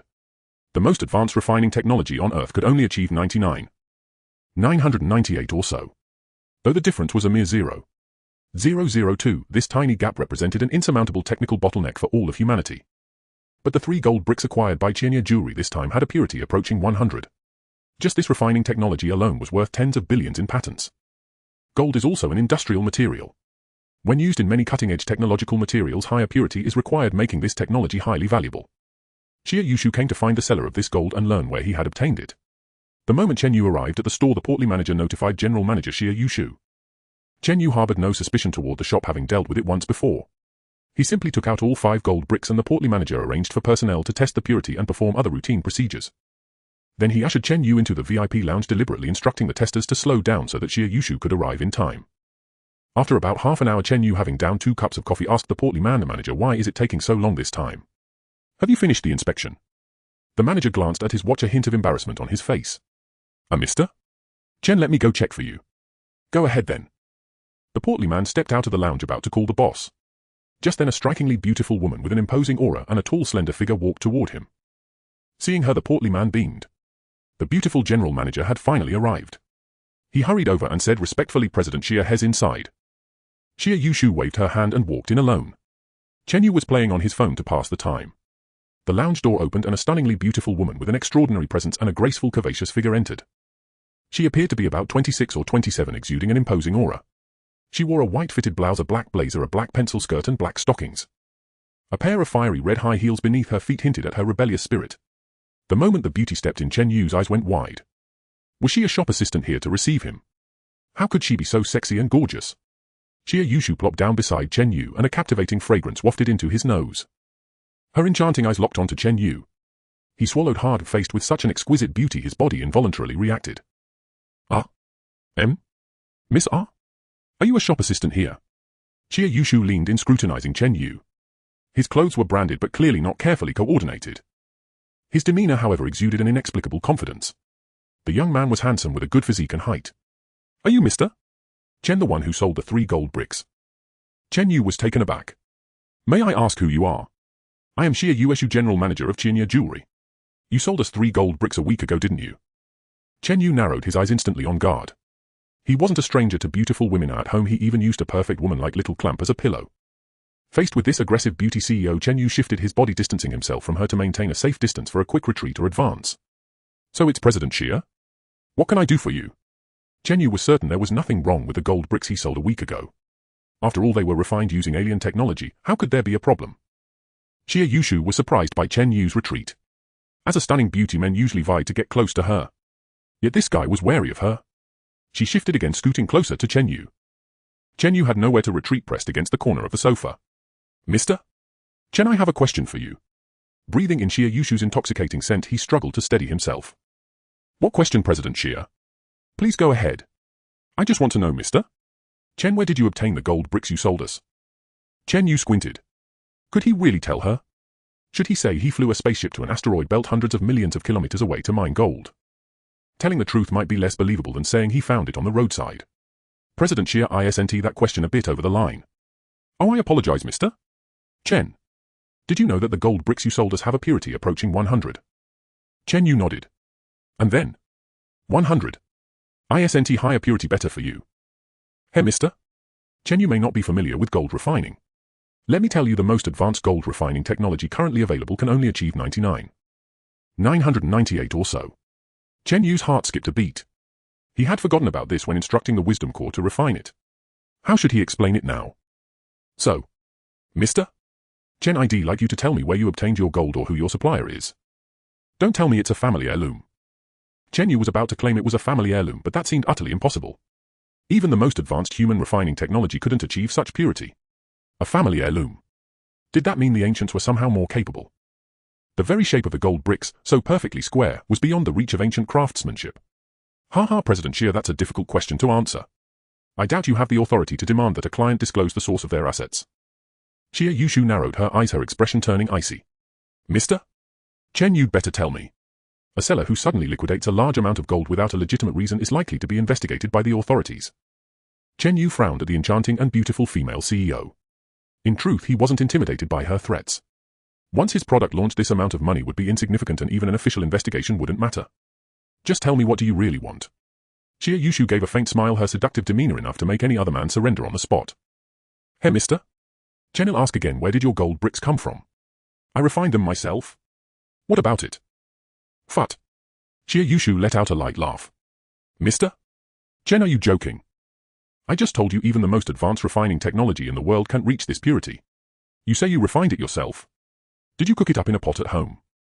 Believe it or not, these gold bricks were refined by me. And don't use your limited knowledge to judge the abilities I possess.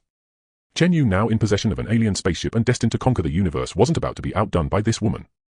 Xia Yushu couldn't detect any hint of deception on Chen Yu's face. He spoke as if he truly had refined the gold himself. By the way, you've been testing for so long. Are you buying or not? If not, I'll take my business elsewhere. Xia Yushu had no choice but to summon the portly manager. They finally accepted the 5 gold bricks, each weighing 12500 grams. The purchase price was nearly equivalent to the market price of gold.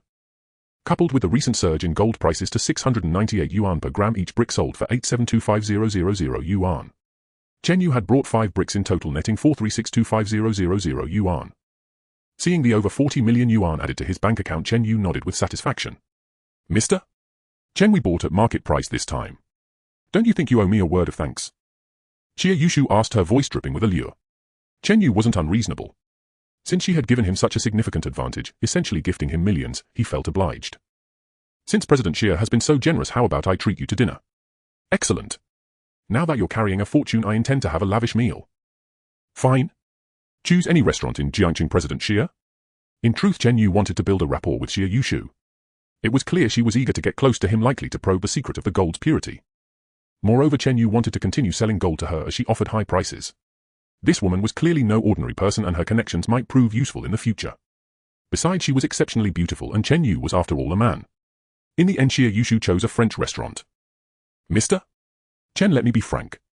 I'm very interested in the refining method behind your gold. If you can introduce me to the person who made these bricks, he'll pay you 30 million yuan as a reward. At the table, Xie Yushu revealed her true intention. Chen Yu raised an eyebrow. So that was it. But this was alien technology. How was he supposed to answer? Chen Yu quickly connected to the AI in his mind. Is the gold refining technology on Spaceship 1 complicated? The AI connected instantly and replied, Captain, it's a trivial technology. In fact, it can refine not only gold but most metals on Earth. Its potential applications here are immense. Since it's so powerful, I can just hand it over to this woman. Captain, this woman seems to have investigated you before. Oh. Tell me more. She used the bank card information from your payment to look into your identity. However, I've encrypted your data across the internet and official databases. All they can find is your name. Good work. Now about the refining technology, how do I deal with this woman? It's not difficult. I can manufacture a specialized metal refining device for you. You can sell it to her, but they won't be able to reverse engineer the technology. These devices also have backdoors allowing us to terminate their operation at any time. Excellent AI. You've thought of everything. Build me a few refining units and deliver them to the factory. Understood, Captain. After instructing the RE, Chen Yu turned to Xie Yushu with a smile. Herr President Xie, to be honest, I'm the owner of a tech company. The refining technology you're after is exactly what my company has developed. Chen Yu's words caught Xie Yushu off guard, but excitement quickly lit up her face. Mister? Chen, are you serious? Absolutely serious. And let me tell you, my refining equipment can purify not just gold but any metal to 100 purity. Xie Yushu was stunned. She understood the immense potential of this technology. It would spark a revolution in material science. Mister? Chen, can we cooperate? That was exactly what Chen Yu had in mind. Sure. How do you want to proceed? Give me an exclusive license for the refining technology. We can negotiate the price. This technology had the power to revolutionize materials, so Chen Yu had to keep it under his control. It must not fall into foreign hands, especially those hostile to Huaxia. An exclusive license is possible. I can supply you with the refining equipment, but these devices cannot be used for international orders. Xie Yushu nodded in agreement. Very well, Mr. Chen. I understand your concerns. When do we sign the contract? Come to the top floor of the International Financial Center tomorrow. My company is there. Ask for General Manager Su Ru, you'll sign the contract with her. He'll let her know. Xie Yushu was surprised. Chen Yu hadn't lied, he really did own a company and it was located on the top floor of the IF Center. All right, Mr. Chen. I look forward to a successful partnership. After finishing lunch with Xie Yushu, Chen Yu headed to the International Financial Center. He informed Su Ru about the contract signing with Jinya Jewelry Xie Yushu the next day and transferred 30 million yuan to the company account. Chen Yu instructed Su Ru to use the 30 million yuan as an initial promotional budget to build hype for the heavy hydrogen-ion battery. He handed over some cutting-edge posters, product demo videos and promotional images created by the AI to Su Ru. The new product launch was set for 2 weeks later. That evening, Chen Yu returned home. Little Clip pounced on him. Master, you were out all day. I was so bored at home. Chen Yu's hands roamed over Little Clip's incredibly lifelike body. I had business today. Since you're bored, how about we take a trip to the moon? Yes, yes. Chen Yu also wanted to check on the heavy hydrogen-ion battery production progress aboard the mothership. Minutes later, a landing craft silently descended into Chen Yu's garden. Under the cover of night, the two boarded the landing craft and headed straight for the moon. Chen Yu's small landing craft was also equipped with an antimatter annihilation engine. Its speed was comparable to that of the mothership. From acceleration to deceleration, it took less than 10 minutes to land on the far side of the moon. Entering the No. 1 spaceship, Chen Yu and Little Clip followed the intelligent robot to the production workshop. This was the first time Chen Yu had set foot in the spacecraft's manufacturing bay. Located at the very core of the vessel, the space was vast, with each production line stretching over 100 meters, rivaling some large-scale factories. These were Chen Yu's cash cows. With the intelligent brain's modifications, these 5 production lines could manufacture any mechanical product. On one line, he noticed they were not producing batteries but automobiles. This was a high-tech new energy vehicle designed by the intelligent brain with raw materials all mined from the moon. Captain, we currently have 3000 cubic meters of deuterium gas, enough to produce 300 heavy hydrogen-ion batteries. I plan to build 50 Pioneer energy vehicles equipped with these batteries for our new product launch. Good. Intelligent brain, you read my mind. Also, Captain, I believe we can set up the production lines in our newly acquired factory ahead of schedule. As for its shabby appearance, we can dispatch robots for renovation. Chen Yu frowned in thought, feeling a sense of concern. Intelligent brain, what if someone sees these alien tech robots renovating the factory? Simple, we can just work at night. Yo, intelligent brain. You're a bloody genius. Great, it's settled. Chen Yu examined the factory blueprint created by the intelligent brain. The exterior would be clad in heat-insulating metal materials, all advanced building materials refined from rare metal ores mined on the moon. They would be transported piece by piece to Earth via the landing craft and used to renovate the factory. Inside 20 versatile production lines would be built, all operating with full automation and intelligence. Subsequently, any high-tech product could be manufactured. Once the factory was complete, Chen Yu's alien tech products would be unstoppable. The next morning, Chen Yu, general manager of Chen Yu, arrived at the top floor of the International Financial Center with her company's signing team. Su Ru, proving to be highly capable and responsible, had managed operations effectively over the past few days. Now Huanyu Technology had recruited over 100 people, all elites, though Su Ru paid them the highest salaries in the industry. So when Chen Yu arrived at Huanyu Technology, she saw a bustling office with everyone working diligently. This immediately left a very favorable impression on her. This company was bound to be a big success. The receptionist led Chen Yu and her team to the general manager's office. In the executive chair sat a young, beautiful woman, which surprised Chen Yu. Now Su Ru, dressed sharply, had transformed from a sales girl into a domineering female CEO. Her aura was now on par with Chen Yu's. Chen Yu approached, extending her hand politely. "Hello, Chen Yu. Mister? Chen asked me to see you today." Su Ru rose from her chair and walked toward Chen Yu, and the two beautiful women shook hands. "So you're General Manager Xia from Chen Jewelry. Chen Yu mentioned you be coming to sign the contract yesterday." The two sat on the sofa while Chen Yu's team stood respectfully aside. The secretary entered to prepare tea for Su Ru and Chen Yu. "President Su, I believe you already know that I aim to be the exclusive distributor for your company's new generation of purification equipment. I reviewed the materials, mister. Chen gave me yesterday. Let's discuss the price." The entire morning was spent in negotiation between the two women. Chen Yu had finally met her match. She was very dissatisfied with the price Su Ru proposed. The two engaged in fierce negotiations in the office. Ultimately, the agency price was negotiated from Chen Yu's baseline of 500 million per year to 800 million per year plus 15 of the net business profit. Huanyu Technology would provide 10 large-scale purification units to the Chen Yu group.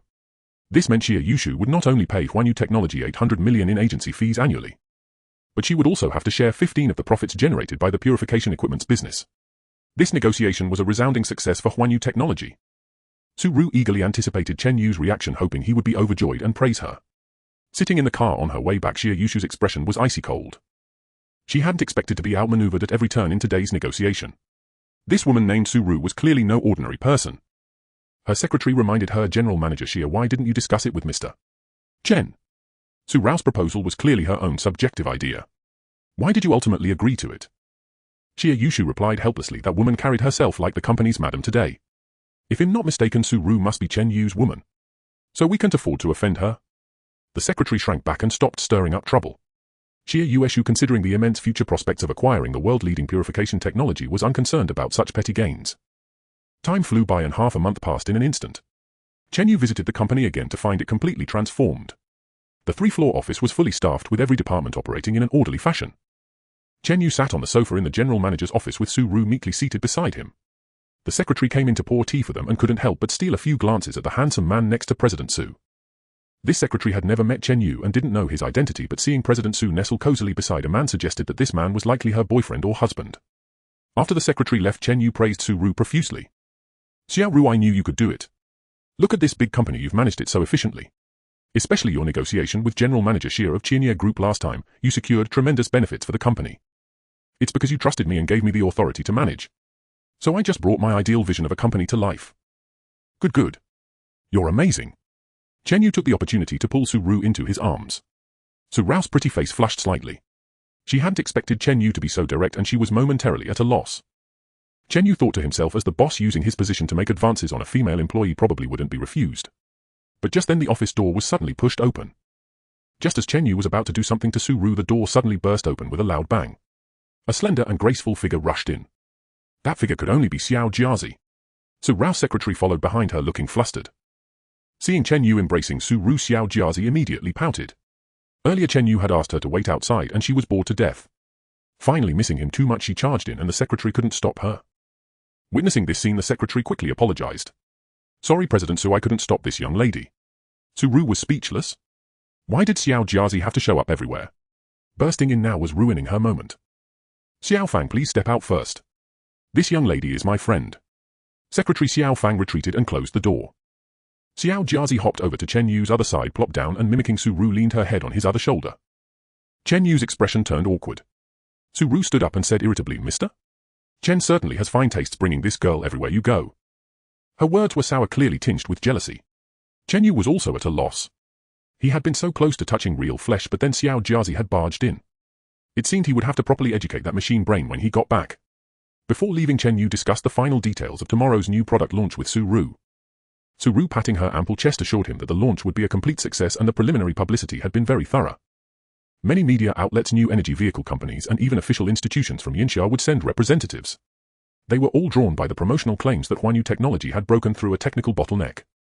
They had developed a new type of energy battery with a discharge efficiency 5 to 10 times that of ordinary ternary lithium batteries. This was earth-shattering news in the tech world, and many high-tech enterprises were initially skeptical. Such technology was deemed impossible in this world, so some top tech companies didn't send anyone while others dispatched representatives to mock the event. Some tech media outlets came purely to see Huanyu technology make a fool of themselves. Even the United States across the ocean caught wind of the news. They heard a company in Yinxia had created a battery several times more efficient than ternary lithium ones. Initially disbelieving, they saw the company's massive online campaign. To investigate the situation, the United States sent intelligence agents. The next day, with Xiao Jiazi's help, Chen Yu donned a custom-tailored suit. "Master, you look so handsome." Xiao Jiazi loves it. Indeed, over the past half-month, with the help of the Amy repair robot, Chen Yu had become healthier and his physique more robust and well-proportioned. It was no exaggeration to say that even top male models might not have a physique as good as Chen Yu's now. How is the launch venue preparation? Last night, 50 new energy vehicles equipped with heavy hydrogen-ion batteries and 250 such batteries were delivered to the factory. The venue is fully set up. Good. Today is the day Huanyu technology makes its name. At that moment, at the entrance of Chifu village on the outskirts of Jiangqing, a line of luxury cars, broadcast vans and private vehicles clogged the entrance. In the back seat of a military-plated car sat two men, Zhu Zheng, an official from the Yinxia National Defense Ministry, and Liu Qiong, an official from the Ministry of Science and Technology. Why is this Huanyu technology factory built in such a remote place? Zhu Zheng complained. Liu Qiong frowned and said, "Our superiors sent us to see if this company's battery is as miraculous as they claim. But I think it's mostly hype, probably a scam to attract investments, grab venture capital, and then flee with the money. That's why they rented a cheap temporary factory here." Zhu Zheng nodded, his impression of Huanyu technology already tarnished. Chen Yu, riding a landing craft in stealth mode, landed in a vacant lot behind the factory, which was cordoned off and invisible from the outside. After half a month of renovation by alien robots, the factory had transformed completely. The exterior was built with new materials gleaming with a silver metallic luster, and the interior production lines looked like scenes from science fiction. It was a product from a different era compared to the abandoned factory it once was. On the massive factory roof was the Huanyu technology logo, visible even from outer space. The entire factory was directly controlled by a central eye, requiring no human intervention for full automation. A large stage had been built on the vast square in front of the factory. Behind it was a giant screen with various product displays on both sides and rows of seats below. Vehicles were arriving one after another, and the hundreds of Huanyu technology employees brought by Su Ru acted as temporary receptionists. They directed the guests' vehicles to designated parking spots at the edge of the square. After over 2 hours of reception coordination, the seats beneath the stage were almost full. Huanyu technology staff stood on both sides. At 10 in the morning, after a 2-hour journey, Zhu Zheng and Liu Qiong finally took their seats. As Yinxia officials, they sat in the middle of the front row, flanked by representatives from domestic and international new energy vehicle companies. Behind them were automotive influencers, tech media personalities, and traditional TV media. After all, with tens of millions in advertising spent, they had to make some noise. Although some potential partner new energy vehicle companies only sent representatives and not their CEOs, it still served Huanyu Technology's purpose. Xie Yueshu, general manager of Qianye Group, also arrived and sat in the middle of the front row. She was eager to see Chen Yu's new product. Over the past half-month, she had received 10 purification devices from Chen Yu. After testing, these devices could refine most metals on Earth to nearly 100 purity, achieving unprecedented precision. Relying on these purification devices, Xie Yueshu had signed over 20 contracts with various material research institutions in the past half-month, totaling over 3 billion yuan, with profit margins exceeding 50%. She had recouped the annual agency fee and more in just half a month. Xie Yueshu hired experts to try and reverse engineer Chen Yu's large purification devices, but when they saw the internal structure, they were completely baffled. Earth scientists couldn't even understand the principles, let alone crack the technology. Ultimately, they had to abandon the reverse engineering effort, which only deepened Xie Yueshu's interest in Chen Yu's tech company. Would his new energy battery cause a sensation? At 10:08 am, the launch officially began. Music played on stage, and on the giant screen behind, a promotional video for Huanyu technology started. It was synthesized by the central AI using alien technology, virtually indistinguishable from real footage, in short, highly advanced and stunning. Finally, the Huanyu technology logo animatedly appeared on the screen and the surrounding side screens. A tall, elegant beauty in a magnificent red gown holding a microphone walked onto the stage. As the press conference commenced, a stunning woman in a red gown stepped onto the stage, microphone in hand. The Huanyu technology staff on both sides erupted in cheers. "Wow! President Su looks so gorgeous today. President Su is incredibly beautiful and commanding." The audience gradually ceased their murmurs, signaling the official start of the event. Ru walked to the center, raised the microphone, and addressed the crowd with unwavering confidence. Distinguished guests, ladies and gentlemen, and esteemed leaders from all sectors, today marks the product launch of Yu Technology. I am Ru, General Manager of Yu Technology. Welcome to you all. I believe many of you have seen on the internet and in the invitation sent to you that the new product we are unveiling today is a revolutionary clean energy battery. Its energy storage and discharge efficiency is 5 to 10 times that of mainstream ternary lithium batteries. Immediately, sporadic yet intense discussions broke out in the audience, with most attendees expecting the event to be a farce. Currently, no such technology existed on Earth, nor had any material with an energy storage efficiency several times that of ternary lithium batteries been discovered. Even if such a material existed, its production would be exceedingly difficult and costly, rendering it unsuitable for power batteries. Everyone please quiet down.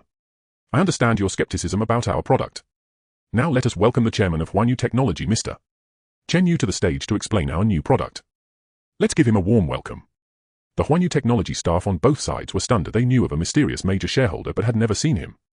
Now that the big boss was about to take the stage, the staff grew excited. Regardless, he was their boss, so they led the applause. The guests, influenced by the atmosphere, also clapped symbolically. Then a young man in a well-fitted suit with a tall, upright stature walked onto the stage. The audience gasped in surprise, and no one had expected the company's chairman to be such a young man.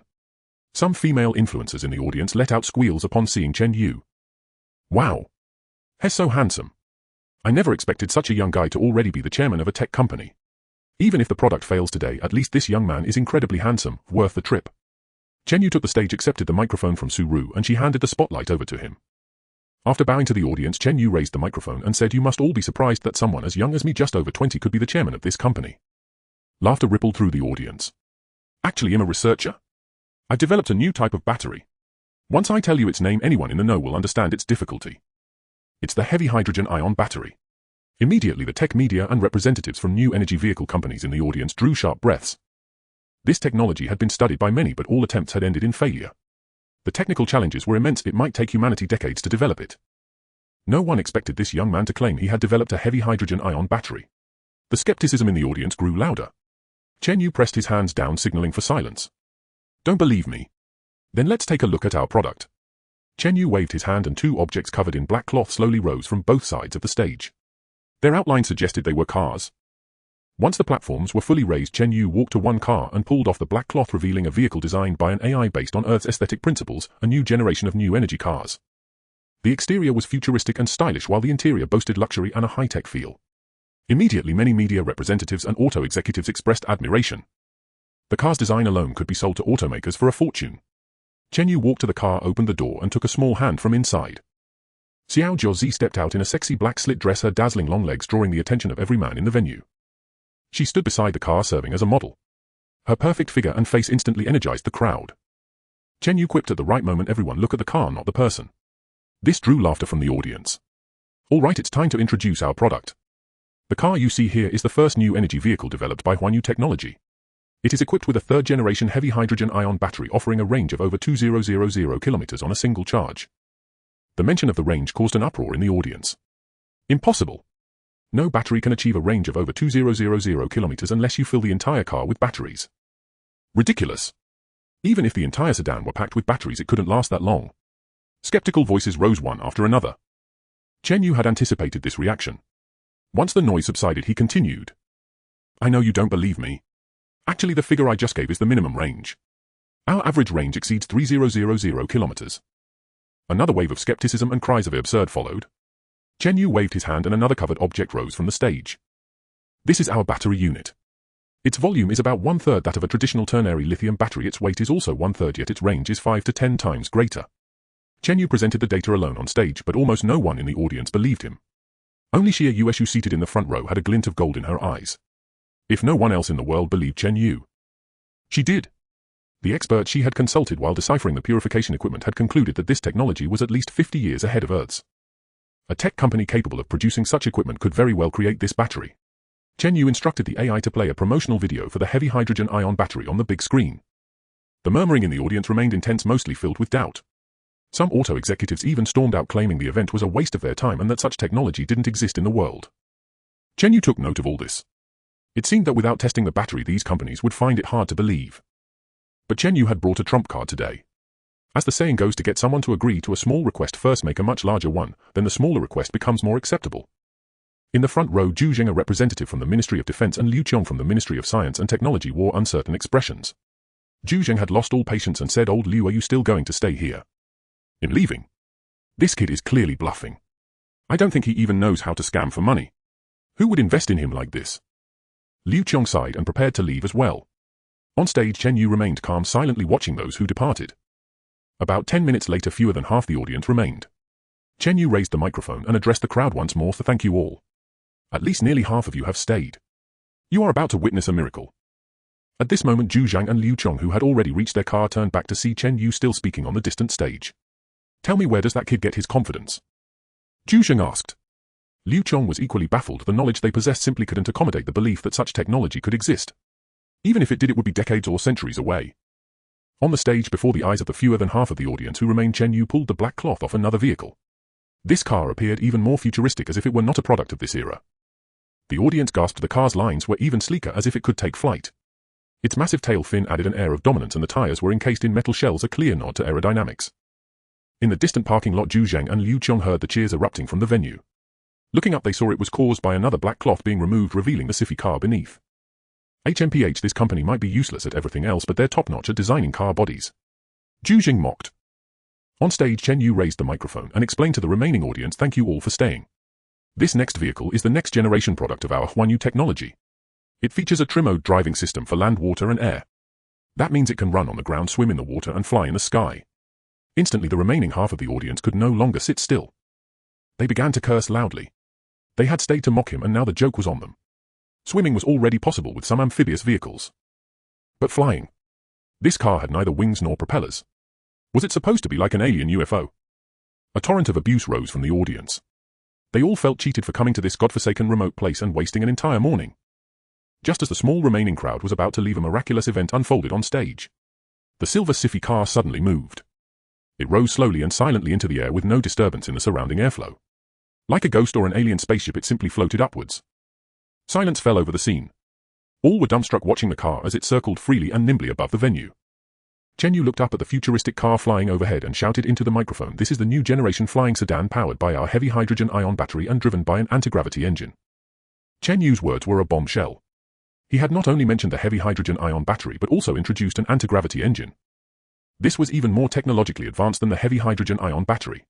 Currently, the only aircraft capable of vertical takeoff and landing were helicopters, small drones, and other vehicles that used rotating blades to generate thrust. Then there were fighter jets like the American F-35s, which used turbofan engines to control jet direction for vertical takeoff and landing. But technology like this car, which could fly without propellers or jet turbines, was beyond the wildest dreams of anyone on Earth. It was practically alien technology. This was Chen Yu's trump card. He had anticipated that if he only introduced the battery without a real demonstration, no one would believe him. So he needed to showcase a technology impressive enough to support his new battery. He had discovered this anti-gravity technology in the low-level tech library of Spaceship No. 1. It utilized a small anti-gravity engine. This allowed it to counteract Earth's gravity and achieve flight, though it had stringent energy requirements. However, the high-density heavy hydrogen-ion battery was more than capable of meeting those demands. By compressing the heavy hydrogen-ion battery used in cars to 3 times its density, it could power the anti-gravity engine. A full charge allowed for a flight range of about 5,000 kilometers, comparable to some private jets. The silver sci-fi car continued to circle in the air. Those who had left earlier hadn't gone far and all saw the flying car. Their jaws nearly hit the ground in shock. Zhu Zhang and Liu Qiong, who had just gotten into their car, also saw the silver car hovering above them. They quickly got out, staring dumbfounded at the flying car, unable to even hear the sound of its flight. Everyone present was knowledgeable enough to recognize that this was something extraordinary. Those who had already driven far away now stopped their cars and sprinted back towards the venue. Especially the representatives from major new energy vehicle manufacturers, who had all left in a swarm earlier. Zhu Zhang and Liu Qiong also hurried back. If one looked down from above, they would have seen a dense crowd like ants scrambling in one direction. In just over 10 minutes, everyone who had left had returned. The venue was even more lively now, everyone marveling at the car still circling overhead. Seeing that most people had returned, Chen Yu guided the car to land gently on the stage. No one dared to underestimate Huanyu technology anymore. The technology demonstrated by the flying car alone was beyond their comprehension. Chen Yu picked up the microphone and the scene fell silent, everyone waiting for his introduction of the car. "Hey, everyone's back, huh?" Chen Yu teased. An awkward wave of laughter rippled through the crowd. "All right, I know you're all very interested in the car that was just flying. Let me introduce it. This car is the first flying vehicle under Huanyu Automotive, named Flying Bird No. 1. Its energy source is our level 1 heavy hydrogen ion battery, which has 3 times the energy density of the battery I introduced earlier for regular cars. Hey, I think by now none of you care about the heavy hydrogen ion battery we announced. What you really want to know is why this car can fly, right? Everyone in the audience nodded. It's actually another technology from Chen Yu technology, the anti-gravity engine. This technology has very high energy requirements. Traditional fossil fuels are insufficient to power it, so it must be paired with our heavy hydrogen ion battery. A heated discussion erupted from the audience. They now knew that Chen Yu technology possessed genuine capabilities. The most anxious and tense people in the audience were the representatives sent by various car manufacturers. If what Chen Yu said earlier was true, then once Chen Yu technology's heavy hydrogen ion battery hit the market, it would completely phase out traditional ternary lithium batteries. The new energy vehicle industry would enter a new era. And the first to be eliminated would be traditional fuel vehicles, as a full tank couldn't match the range of a single charge. These representatives were sharp. They immediately grasped the critical point. If they failed to secure a partnership with Chen Yu technology the moment a car equipped with a heavy hydrogen ion battery hit the market, their conventional new energy vehicles would become unsellable. Panic set in among the representatives. They had to negotiate a deal with Chen Yu technology today or face bankruptcy. Someone in the audience shouted, "Chairman Chen, we want to cooperate with your company. How much does one of your batteries cost?" "Chairman Chen, I can represent my company for a partnership. Please, after the press conference we must talk." "Chairman Chen, we want to cooperate with your company. How much does one of your batteries cost?" "Chairman Chen, I can represent my company for a partnership. Please, after the press conference we must talk." Facing the representatives of numerous manufacturers, he frantically shouted for cooperation. Chen Yu pressed his hands down and the crowd quieted considerably. He picked up the microphone and continued, "Thank you all for your recognition of our product. Seeing you suddenly become so enthusiastic, I still prefer the way you looked down on me just now." After Chen Yu finished speaking, an awkward laughter spread through the audience. Today's launch event of Chen Yu technology was originally meant to find partners, but I believe our product is competitive enough. Therefore, I have decided on the spot that we will independently enter the automotive industry. Instantly, the representatives of major car manufacturers below could no longer sit still. They had been looking down on him moments ago, and now he was going to enter the automotive industry himself. With the advantage of deuterium batteries, their range could surpass theirs by 5 to 10 times. Who would buy their cars in the future? These representatives, disregarding their dignity, shouted from the audience, "Chairman Chen, how can we cooperate? We want to buy your batteries. We want to invest in you." But Chen Yu turned a deaf ear. Now what he lacked to enter car manufacturing was capital. His original plan was to cooperate with these car manufacturers by supplying them with batteries. After accumulating enough capital, he would then start building cars himself. But seeing how dismissive these car companies were today, Chen Yu had his pride. Now that he held the core technology, he was the one in charge. Everyone quiet down. Chen Yu technology has only been established recently. To enter the automotive industry, our biggest obstacle is a lack of funds. However, we can supply our deuterium batteries to mobile phones, drones, and all industries worldwide that use batteries. Chen Yu took a phone from his pocket and held it up to show the audience. This phone is an ordinary iPhone 16 Pro Max, but its battery cell has been replaced with a small deuterium battery of the same size. It can now last a month with 5 hours of gaming per day. Instantly, the crowd erupted in commotion again. For mobile devices like phones and tablets, the biggest bottleneck has always been the battery. Currently, people have to charge their phones daily or even multiple times a day. It's simply insufficient. Even with the most powerful performance, a few rounds of gaming drain most of the battery. Now Chen Yu had miniaturized the deuterium battery to such an extent, it was a revolutionary breakthrough for the tech world. In a corner of the audience, several foreigners held up cameras recording everything and transmitting it live back to the United States. In an office at the Pentagon, several high-ranking U.S. military officials stared intently at the transmitted images. These officers wore solemn expressions. They had already been stunned when they saw the car levitate into the air. They naturally understood how formidable this technology was. If applied to the military, it could directly revolutionize current 5th-generation fighter jets. They couldn't believe a tech company in Yanxia had developed such technology. While they were still reeling from the shock of the SIFI anti-gravity engine, Chen Yu pulled out another phone. It was still produced by their American fruit company, but he had managed to miniaturize the deuterium battery. If this battery became widespread, it would elevate all of Earth's technology to a new level. In the office, a 5-star general addressed those present. "Immediately send people to Yanxia to communicate with Chen Yu technology. We must secure cooperation with them. Priority 1 is to obtain the finished deuterium batteries and the flying car, then transport them back for reverse engineering. We must crack these 2 era-defining technologies." The Americans present nodded firmly. On the outskirts of Jiangqing, in front of the Chen Yu technology factory, Chen Yu stood on stage looking at the now completely agitated crowd. Clearly they were all excited about the new products Chen Yu technology had unveiled today. Chen Yu raised the microphone again and addressed the entire audience. "Next, Chen Yu technology will provide battery solutions for major phone manufacturers in Yanxia. If any industry leaders wish to cooperate, please visit our headquarters at the International Financial Center and speak with our President Su." At that moment 2,000 kilometers away in the imperial capital, Lei Bing, founder of Nuomi Phones, was watching Huanyu Technology's live stream. When he saw that Chen Yu had miniaturized the deuteriumian battery, he instantly sensed a business opportunity. He wanted to be the first to cooperate with Chen Yu, equipping both his Nuomi Phones and Nuomi cars with Huanyu Technology's batteries. Lei Bing instructed his secretary, "Book me a flight to Jiangcheng immediately. I need to go to Huanyu Technology right now and meet Chairman Chen in person." The secretary nodded and promptly left to book the flight. This same scene was unfolding in the offices of major tech company CEOs everywhere. The new energy vehicle manufacturers, who had only sent representatives earlier, could no longer stay calm. Chen Yu, in a fit of anger, decided to enter the automotive industry himself.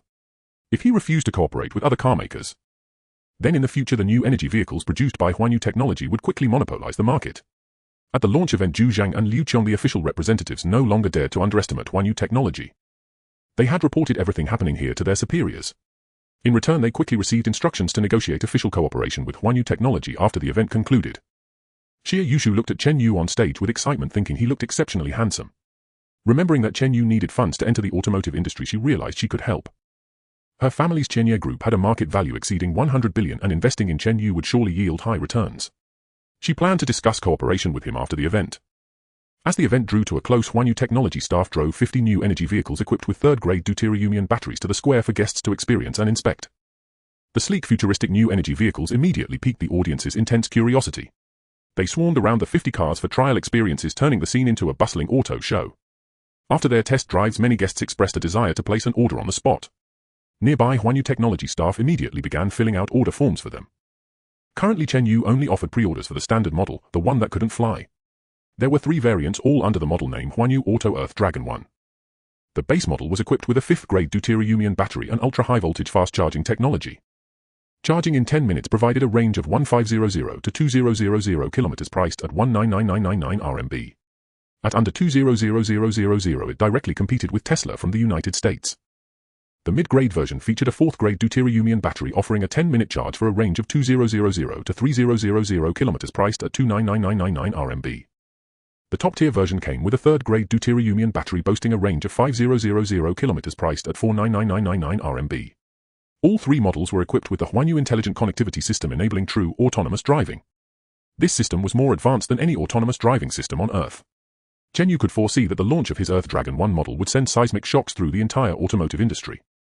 At that moment, Huanyu Technology's official website also opened pre-orders for the Earth Dragon 1 new energy model, with live streams from numerous tech media outlets and influencers at the scene.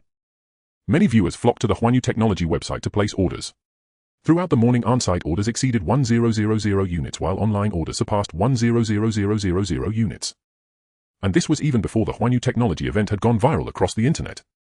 The on-site order rush panicked the representatives of car manufacturers attending the event. They had never expected Chen Yu to build his own new energy vehicles.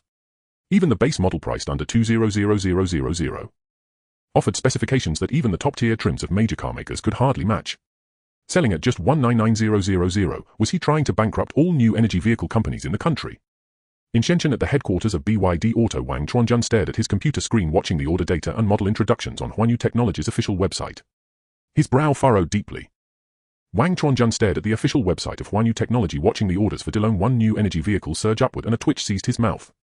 His company, BYD Automobile, as the current largest domestic manufacturer of new energy vehicles, was the only major automaker in the world capable of competing with Tesla in America. BYD not only produced new energy vehicles but also stood as the nation's second-largest battery supplier. Huanyu Technology had burst onto the scene. If their products were launched to the market, BYD Automobile would suffer a severe blow, perhaps even vanish into the annals of history. As the founder of BYD Automobile, Wang Chuanjun already sensed an acute crisis. He had received an invitation from Huanyu Technology before, but he hadn't taken such a fledgling tech startup seriously. Thus he had only sent a representative. Now a pang of anxiety gripped him. Like Lei Bing of Nuomi Mobile, he too arranged a trip to Jiangcheng. The launch event's audience was brimming with enthusiasm, lasting well into the afternoon. Due to the factory's remote location, the issue of lunch for the over 3,000 attendees was handled by Chen Yu, who sent Xiao Jiazi to Chifu village 2 kilometers away. He had the villagers prepare hundreds of large pots of food, which were then delivered to the factory as boxed lunches. Chen Yu paid the villagers 30 yuan per box, delighting the few families who cooked, as they could earn half of that after costs. The guests attending the launch were also deeply impressed by Huanyu Technology's service. Chen Yu was overjoyed. The 2,000 to 3,000 attendees today had contributed orders for 1,000 cars, all mid-range and top-tier models. The on-site orders alone were worth 400 million yuan. Feeding these people boxed lunches was a mere drop in the bucket. Moreover, the orders on the official website were the real windfall. Chen Yu had also clearly stated on the website that Chen Yu Technology was currently short on funds, so the deposit for ordering a car would be half its selling price. This was unprecedented in the automotive industry. Even when Lei Jun launched the popular new Omi SU7, the deposit was only 5,000 yuan. Yet Chen Yu's DeLong 1 required a deposit of half the price, and customers still flocked to pay. With 100,000 orders, nearly 40 billion yuan in cash had been received by noon. It was even more explosive than Lei Jun's launch of the new Omi SU7. With this money, Chen Yu could purchase ready-made raw materials on Earth, unlike the production line within Spaceship 1, which required first mining ore and then refining it, a more time-consuming process. As for the 20 brand new production lines in the factory, if raw materials were complete, one production line could roll out a new car every 3 minutes. Running 24 hours a day, the daily output would approach 10,000 units. This was an efficiency other automakers could hardly achieve with a single factory. Although building 10,000 cars a day seemed substantial, should the DeLong 1 monopolize the market, production capacity would become severely insufficient. But that was a concern for later. There was still a path to tread before fully capturing the market. If orders continued to increase, Chen Yu would consider adding more production lines. As for the issue of manufacturing qualifications, Chen Yu had never worried. With such excellent products, he could initially partner with a qualified manufacturer as a shell. Then he would apply to the authorities for Chen Yu Automobile's own qualification. He believed that for a flying car capable of traveling over 2,000 kilometers on a single charge, if a qualification couldn't be secured, then those officials might as well jump into a river. Undoubtedly, once Chen Yu Automobile was unveiled, the nation would eagerly offer the qualification. On the square before the factory, guests still milled around the DeLong 1 model, reluctant to leave. Chen Yu sat in the adjacent lounge, now filled with representatives from major automakers. Among them were Zhu Zheng, a representative from the Ministry of National Defense, and Liu Qiong, a representative from the Ministry of Science and Technology.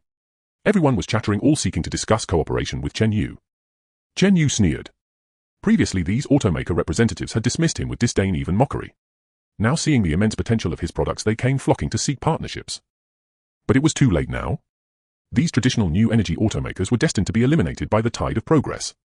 Chen Yu sent them off one by one, telling those who wished to cooperate to find President Su at Chen Yu Technology. Finally, only Zhu Jing and Liu Qiong remained. As representatives of the national government, Chen Yu couldn't simply dismiss them. Mr.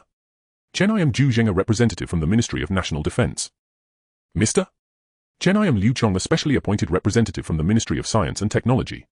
The two introduced themselves. Are so your official representatives? What business do you have with me? Zhu Jing got straight to the point. Mr. Chen, we were astounded by the products you unveiled today. I believe your technology would greatly benefit our Yanxia military. Therefore, we hope to cooperate with you. Chen Yu had actually anticipated that his high-tech products would attract national attention. He was also prepared to collaborate with the government, for a stronger nation would allow his company to earn more. Sure, how do you want to cooperate? Zhu Zheng and Liu Qiong exchanged glances. Liu Qiong, with his deeper technical insight as a science and technology representative, spoke. Mr. Chen, I hope you can share the anti-gravity engine technology with the nation. If our Air Force masters this technology, we could develop new fighter jets, perhaps the prototype for 6th-generation aircraft. Then our air power would no longer be constrained by America. Chen Yu narrowed his eyes. He was certainly patriotic, but that was no reason to surrender his advanced technology. Mr. Liu, you must understand the immense potential of this technology. I want to know, what would I gain in return for handing it over? Liu Qiong frowned. He was well aware of the technology's application prospects. It would be a game-changer on the battlefield. Applied commercially, it was also a technology that could generate enormous wealth. Mr. Chen, if you cooperate with the government, your company will receive national support. Chen Yu smiled and continued, I don't want to talk about support. My products are good enough that they need no support. Customers will buy them on their own. I agree to cooperate with the government, providing a certain number of anti-gravity engines, but I will not share my technology with anyone. Chen Yu reasoned that even if he gave the anti-gravity engine technology to the nation, given the current level of Earth scientists, it would likely take decades to successfully replicate and apply it to military equipment. So it wasn't that Chen Yu was unwilling to give. The technology was too advanced and many conditions on Earth were not yet met. For now, Chen Yu could only manufacture the anti-gravity engine on the alien technology production line of Spaceship 1. Liu Qiong's face darkened at Chen Yu's outright refusal. Since Chen Yu took this stance, they could only return first and let higher-level officials negotiate with him. Finally, Chen Yu saw off the two official representatives. The launch event concluded successfully. Xia Yueshu Su Ru and Xiao Jiazi entered the lounge together. With three stunningly beautiful women of distinct styles entering, Chen Yu perked up immediately. Xiao Jiazi bounced over to him. She had dressed up meticulously for her role as a model today. She looked absolutely radiant. Chen Yu instinctively reached out to touch her, but stopped mid-motion. This wasn't home, and two other beauties were present. Chen Yu awkwardly withdrew his hand and coughed to mask his guilt. Fortunately, Xia Yushu and Su Ru didn't notice his gesture. Mr. Chen, the surprise you've given me is immense. I want to cooperate with you. Xie Yushu said excitedly. Sure. Chen Yu agreed readily. This was a stark contrast to his previous refusals of those automakers and government officials. Why did he agree to Xie Yushu's request for collaboration? Because Chen Yu had a favorable impression of Xie Yushu. Moreover, Chen Yu recognized her management skills and the channel capabilities of her family behind her. Selling cars isn't just about having vehicles, it requires nationwide after-sales service networks. After all, Chen Yu couldn't guarantee that the cars his company built would never break down. The Xie family was one of the top jewelry enterprises in the country with sales resources spread across the nation. They could quickly establish Chen Yu automobiles for flagship stores locally. Mr. Chen, how should we collaborate? Chen Yu shared his thoughts. President Xie, I can entrust all the nationwide for stores and offline sales channels to you. Xie Yushu's eyes widened in astonishment. She never expected Chen Yu to hand over such a massive market to her. This meant a deep partnership with Chen Yu Technology. Mr. Chen, are you serious? Absolutely. You just need to build one Chen Yu automobile for flagship store in each major province and in cities at the 3rd tier and above. According to statistics, Yanxia country currently has about 160 cities at the 3rd tier and above. Investment for a FS store in ordinary 2nd and 3rd tier cities was around 20 to 30 million yuan, while in a few mega 1st tier cities it could reach hundreds of millions. But investing in all 160 cities would not exceed 5 billion yuan. For the Chen Yu group with assets worth hundreds of billions, this was nothing significant. All right. Mr. Chen, then he'll take charge of the offline channels and the 4S stores. Xie Yushu calculated in her mind, investing 5 billion with Chen Yu, who knew how many times that could multiply in future profits. By the way, Miss Xie, I have one request. All these 100 plus 4S stores must be built according to my unified plan, and they must be completed within half a year. Can you manage that? Although half a year was indeed tight, Xie Yushu resolutely nodded. Rest assured, Mr. Chen. My family has channels all over the country and connections with local government officials. They can give us the green light. Good. Chen Yu and Xie Yushu shook hands firmly. To celebrate the successful press conference, Chen Yu drove his car, taking Xiao Jiazi Su Ru and Xie Yushu to an upscale restaurant in the city center. While the four were enjoying their meal, Su Ru received a call from her assistant Xiaofang. Hello Xiaofang, what's the matter so late? President Lei from Nuomi Technology is here at our headquarters. He says he wants to meet you and Chairman Chen in person. Su Ru was very surprised, as Lei Bing of Nuomi Technology was an internet celebrity and a renowned entrepreneur in Yanxia country. With significant status and influence nationwide, such a big shot had personally come to the company to see her and Chen Yu. Xiaofang, wait a moment. Let me ask Chairman Chen. Su Ru put down her phone and asked Chen Yu. Lei Bing from Nuomi Technology is here at our headquarters building. Chen Yu was cutting a piece of steak and nearly choked when he heard that Lei Bing had come to see him personally. Lei Bing was once Chen Yu's idol back when Chen Yu was still an ordinary guy. He used to fantasize about having a life as smooth and successful as President Lei's. What a dream life that would be. President Lei. I really want to meet my former idol. Tell Xiaofang to take good care of them and we'll head to the headquarters after we finish dinner. All right. Su Ru instructed Xiaofang to look after President Lei and his team, then hung up. Chen Yu, do you think President Lei came so quickly because he wants to collaborate with you? How, that's obvious. After all, our heavy hydrogen battery can disrupt countless industries. So are you planning to work with him? Of course. Collaborating with President Lei has been a dream of mine. I have no reason not to. Xie Yushu chimed in. Mr. Chen, could I come along? My father is friends with President Lei and I've met him a few times. Sure, let's go together. After all, you're already my partner. After finishing their meal, Chen Yu and the others drove to the International Financial Center. They arrived at the top floor, the headquarters of Chen Yu Technology. Seeing employees voluntarily working overtime even at night, Chen Yu felt gratified. Xiaofang spotted Chen Yu and Su Ru returning and quickly led them to the meeting room. As Chen Yu entered, he saw several imposing figures inside, presumably the top executives of Nuomi Technology. Seated among them was Lei Bing, a household name across the nation. Seeing Chen Yu enter, Lei Bing and his executives all stood up in unison. They quickly approached the entrance. Lei Bing extended his hand in advance, his face wearing that unpretentious smile. Chen Yu also reached out, returning the same smile. Our President Lei, your late-night visit has kept you waiting. Please forgive my poor hospitality. Mr. Chen, you truly are outstanding. Watching your live stream, I felt you were a dragon among men. Now meeting you in person confirms my suspicions. Since you're so young, may I call you young friend Chen? Of course, President Lei. You were once my idol. Ha ha. The two shook hands firmly. In his heart, Chen Yu was indeed a little excited, for this was truly his former idol. After shaking hands with Chen Yu, Lei Bing then shook hands with Su Ru. Hello, President Su. I didn't expect the general manager of Chen Yu Technology to be such a beautiful lady. Chairman Chen has excellent taste in picking talent.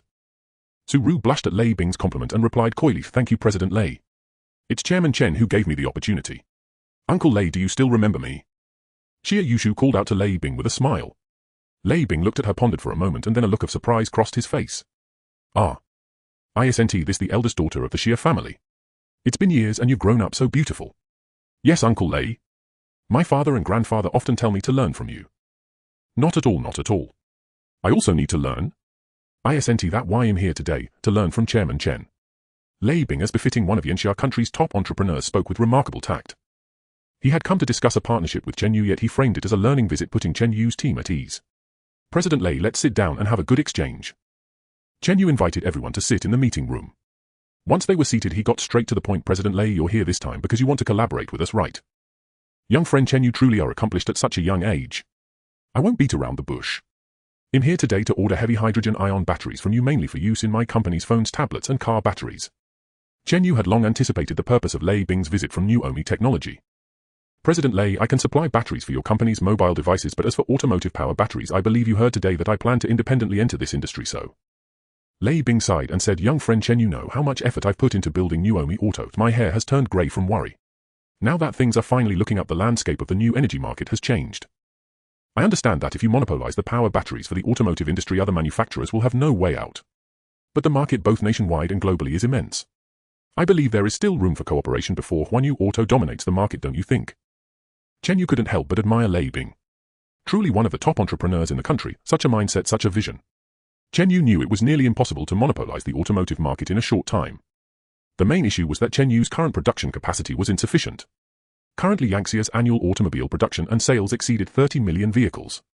Even if Chen Yu's factory ran at full capacity, it could only produce 1/10 of that in a year. To solve the capacity problem, new factories needed to be built. But now Chen Yu thought of a faster solution, one that Lei Bing had just inspired in him. New Omi Auto Super Factory in the capital was equipped with world-leading machinery. Why not utilize it? Realizing this, Chen Yu broke into a smile. President Lei, you are truly a veteran in the business world. I, Chen, admire you. Ha ha, young friend Chen, with such achievements at your age, you will surely surpass us old-timers in the future. Ha ha. Subsequently, Chen Yu and Lei Bing negotiated the terms of their cooperation. Lei Bing, in a decisive move, merged New Omi Auto directly with Huanyu Auto, forming a new joint venture brand, Huanyu New Omi Auto. In the new joint venture, New Omi Auto held 49 of the shares while Huanyu Auto held 51. Both parties would share nationwide sales channels and 4S store resources, which was a huge gain for Huanyu Technology at this stage. New Omi Auto provided the entire production line and all raw materials except for power batteries and the assisted driving system. Huanyu Auto in turn only supplied the power batteries and the powerful driving assistance system, while New Omi Auto saved on the most costly component, the battery. Conversely, for Huanyu Auto, the cost of batteries could be kept extremely low. Essentially, Chen Yu, by only providing batteries and the driving system to the new joint venture, held 51 of the shares, a truly effortless profit.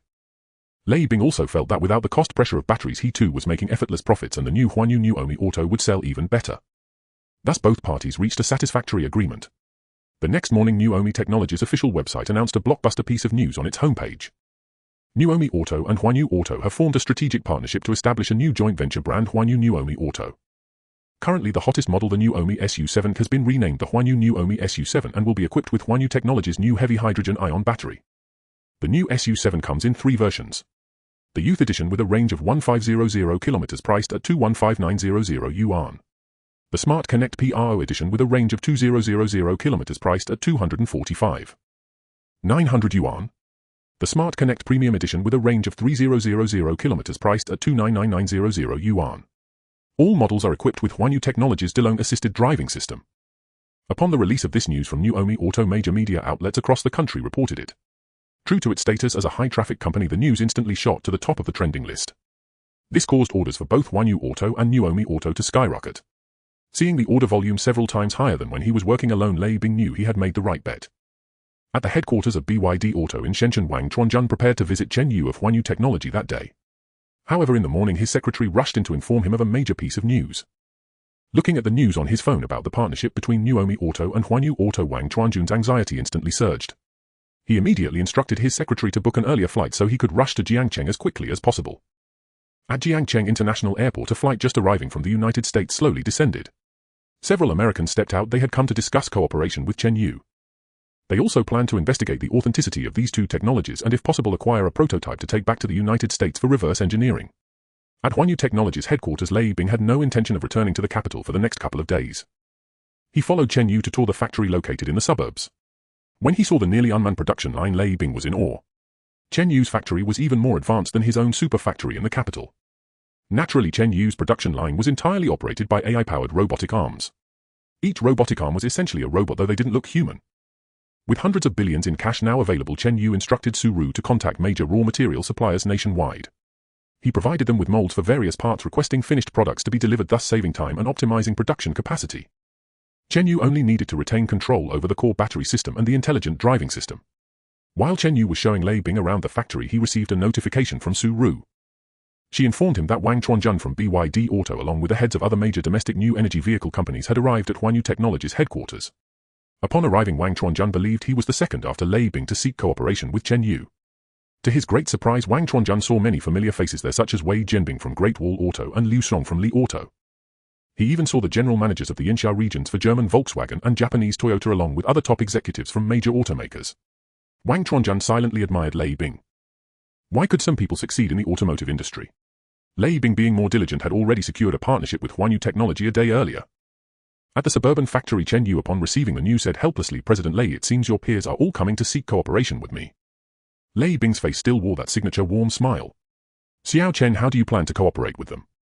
After some thought, Chen Yu decided that since he had chosen to partner with Nuomi Auto, he had no intention of cooperating with other automakers. He would let them fend for themselves. "President Lei, since we are partners now, there's no need for them." Lei Bing smiled and offered his own perspective. "Xiao Chen, we are now a strategic alliance, mutually supporting each other. However, given the current domestic economy, the automotive manufacturing sector plays a significant role. We cannot disrupt the market. Even if we are destined to monopolize this industry in the future, now is not the right time." Chen Yu looked at President Lei with a peculiar expression, thought for a moment, and immediately understood his meaning. Truly an entrepreneur, not just an ordinary businessman. An entrepreneur must consider not only profit but also the well-being of society as a whole. "Herr President Lei, I understand. You are a true entrepreneur. Let's go to Huanyu headquarters together." "No need, Xiao Chen. You are a genius, you'll handle it well." "All right." Chen Yu arranged for someone to escort Lei Bing and his team to Jiangcheng International Airport as they were preparing to return to the capital. Chen Yu then returned to the company. Although the automotive industry magnates like Wang Chuanjun knew that Chen Yu was young, seeing him in person, they were all astonished by his youth. In the grand reception hall, Chen Yu and Su Ru received the visiting auto executives. "Chairman Chen, I am Wang Chuanjun, founder of BYD Auto.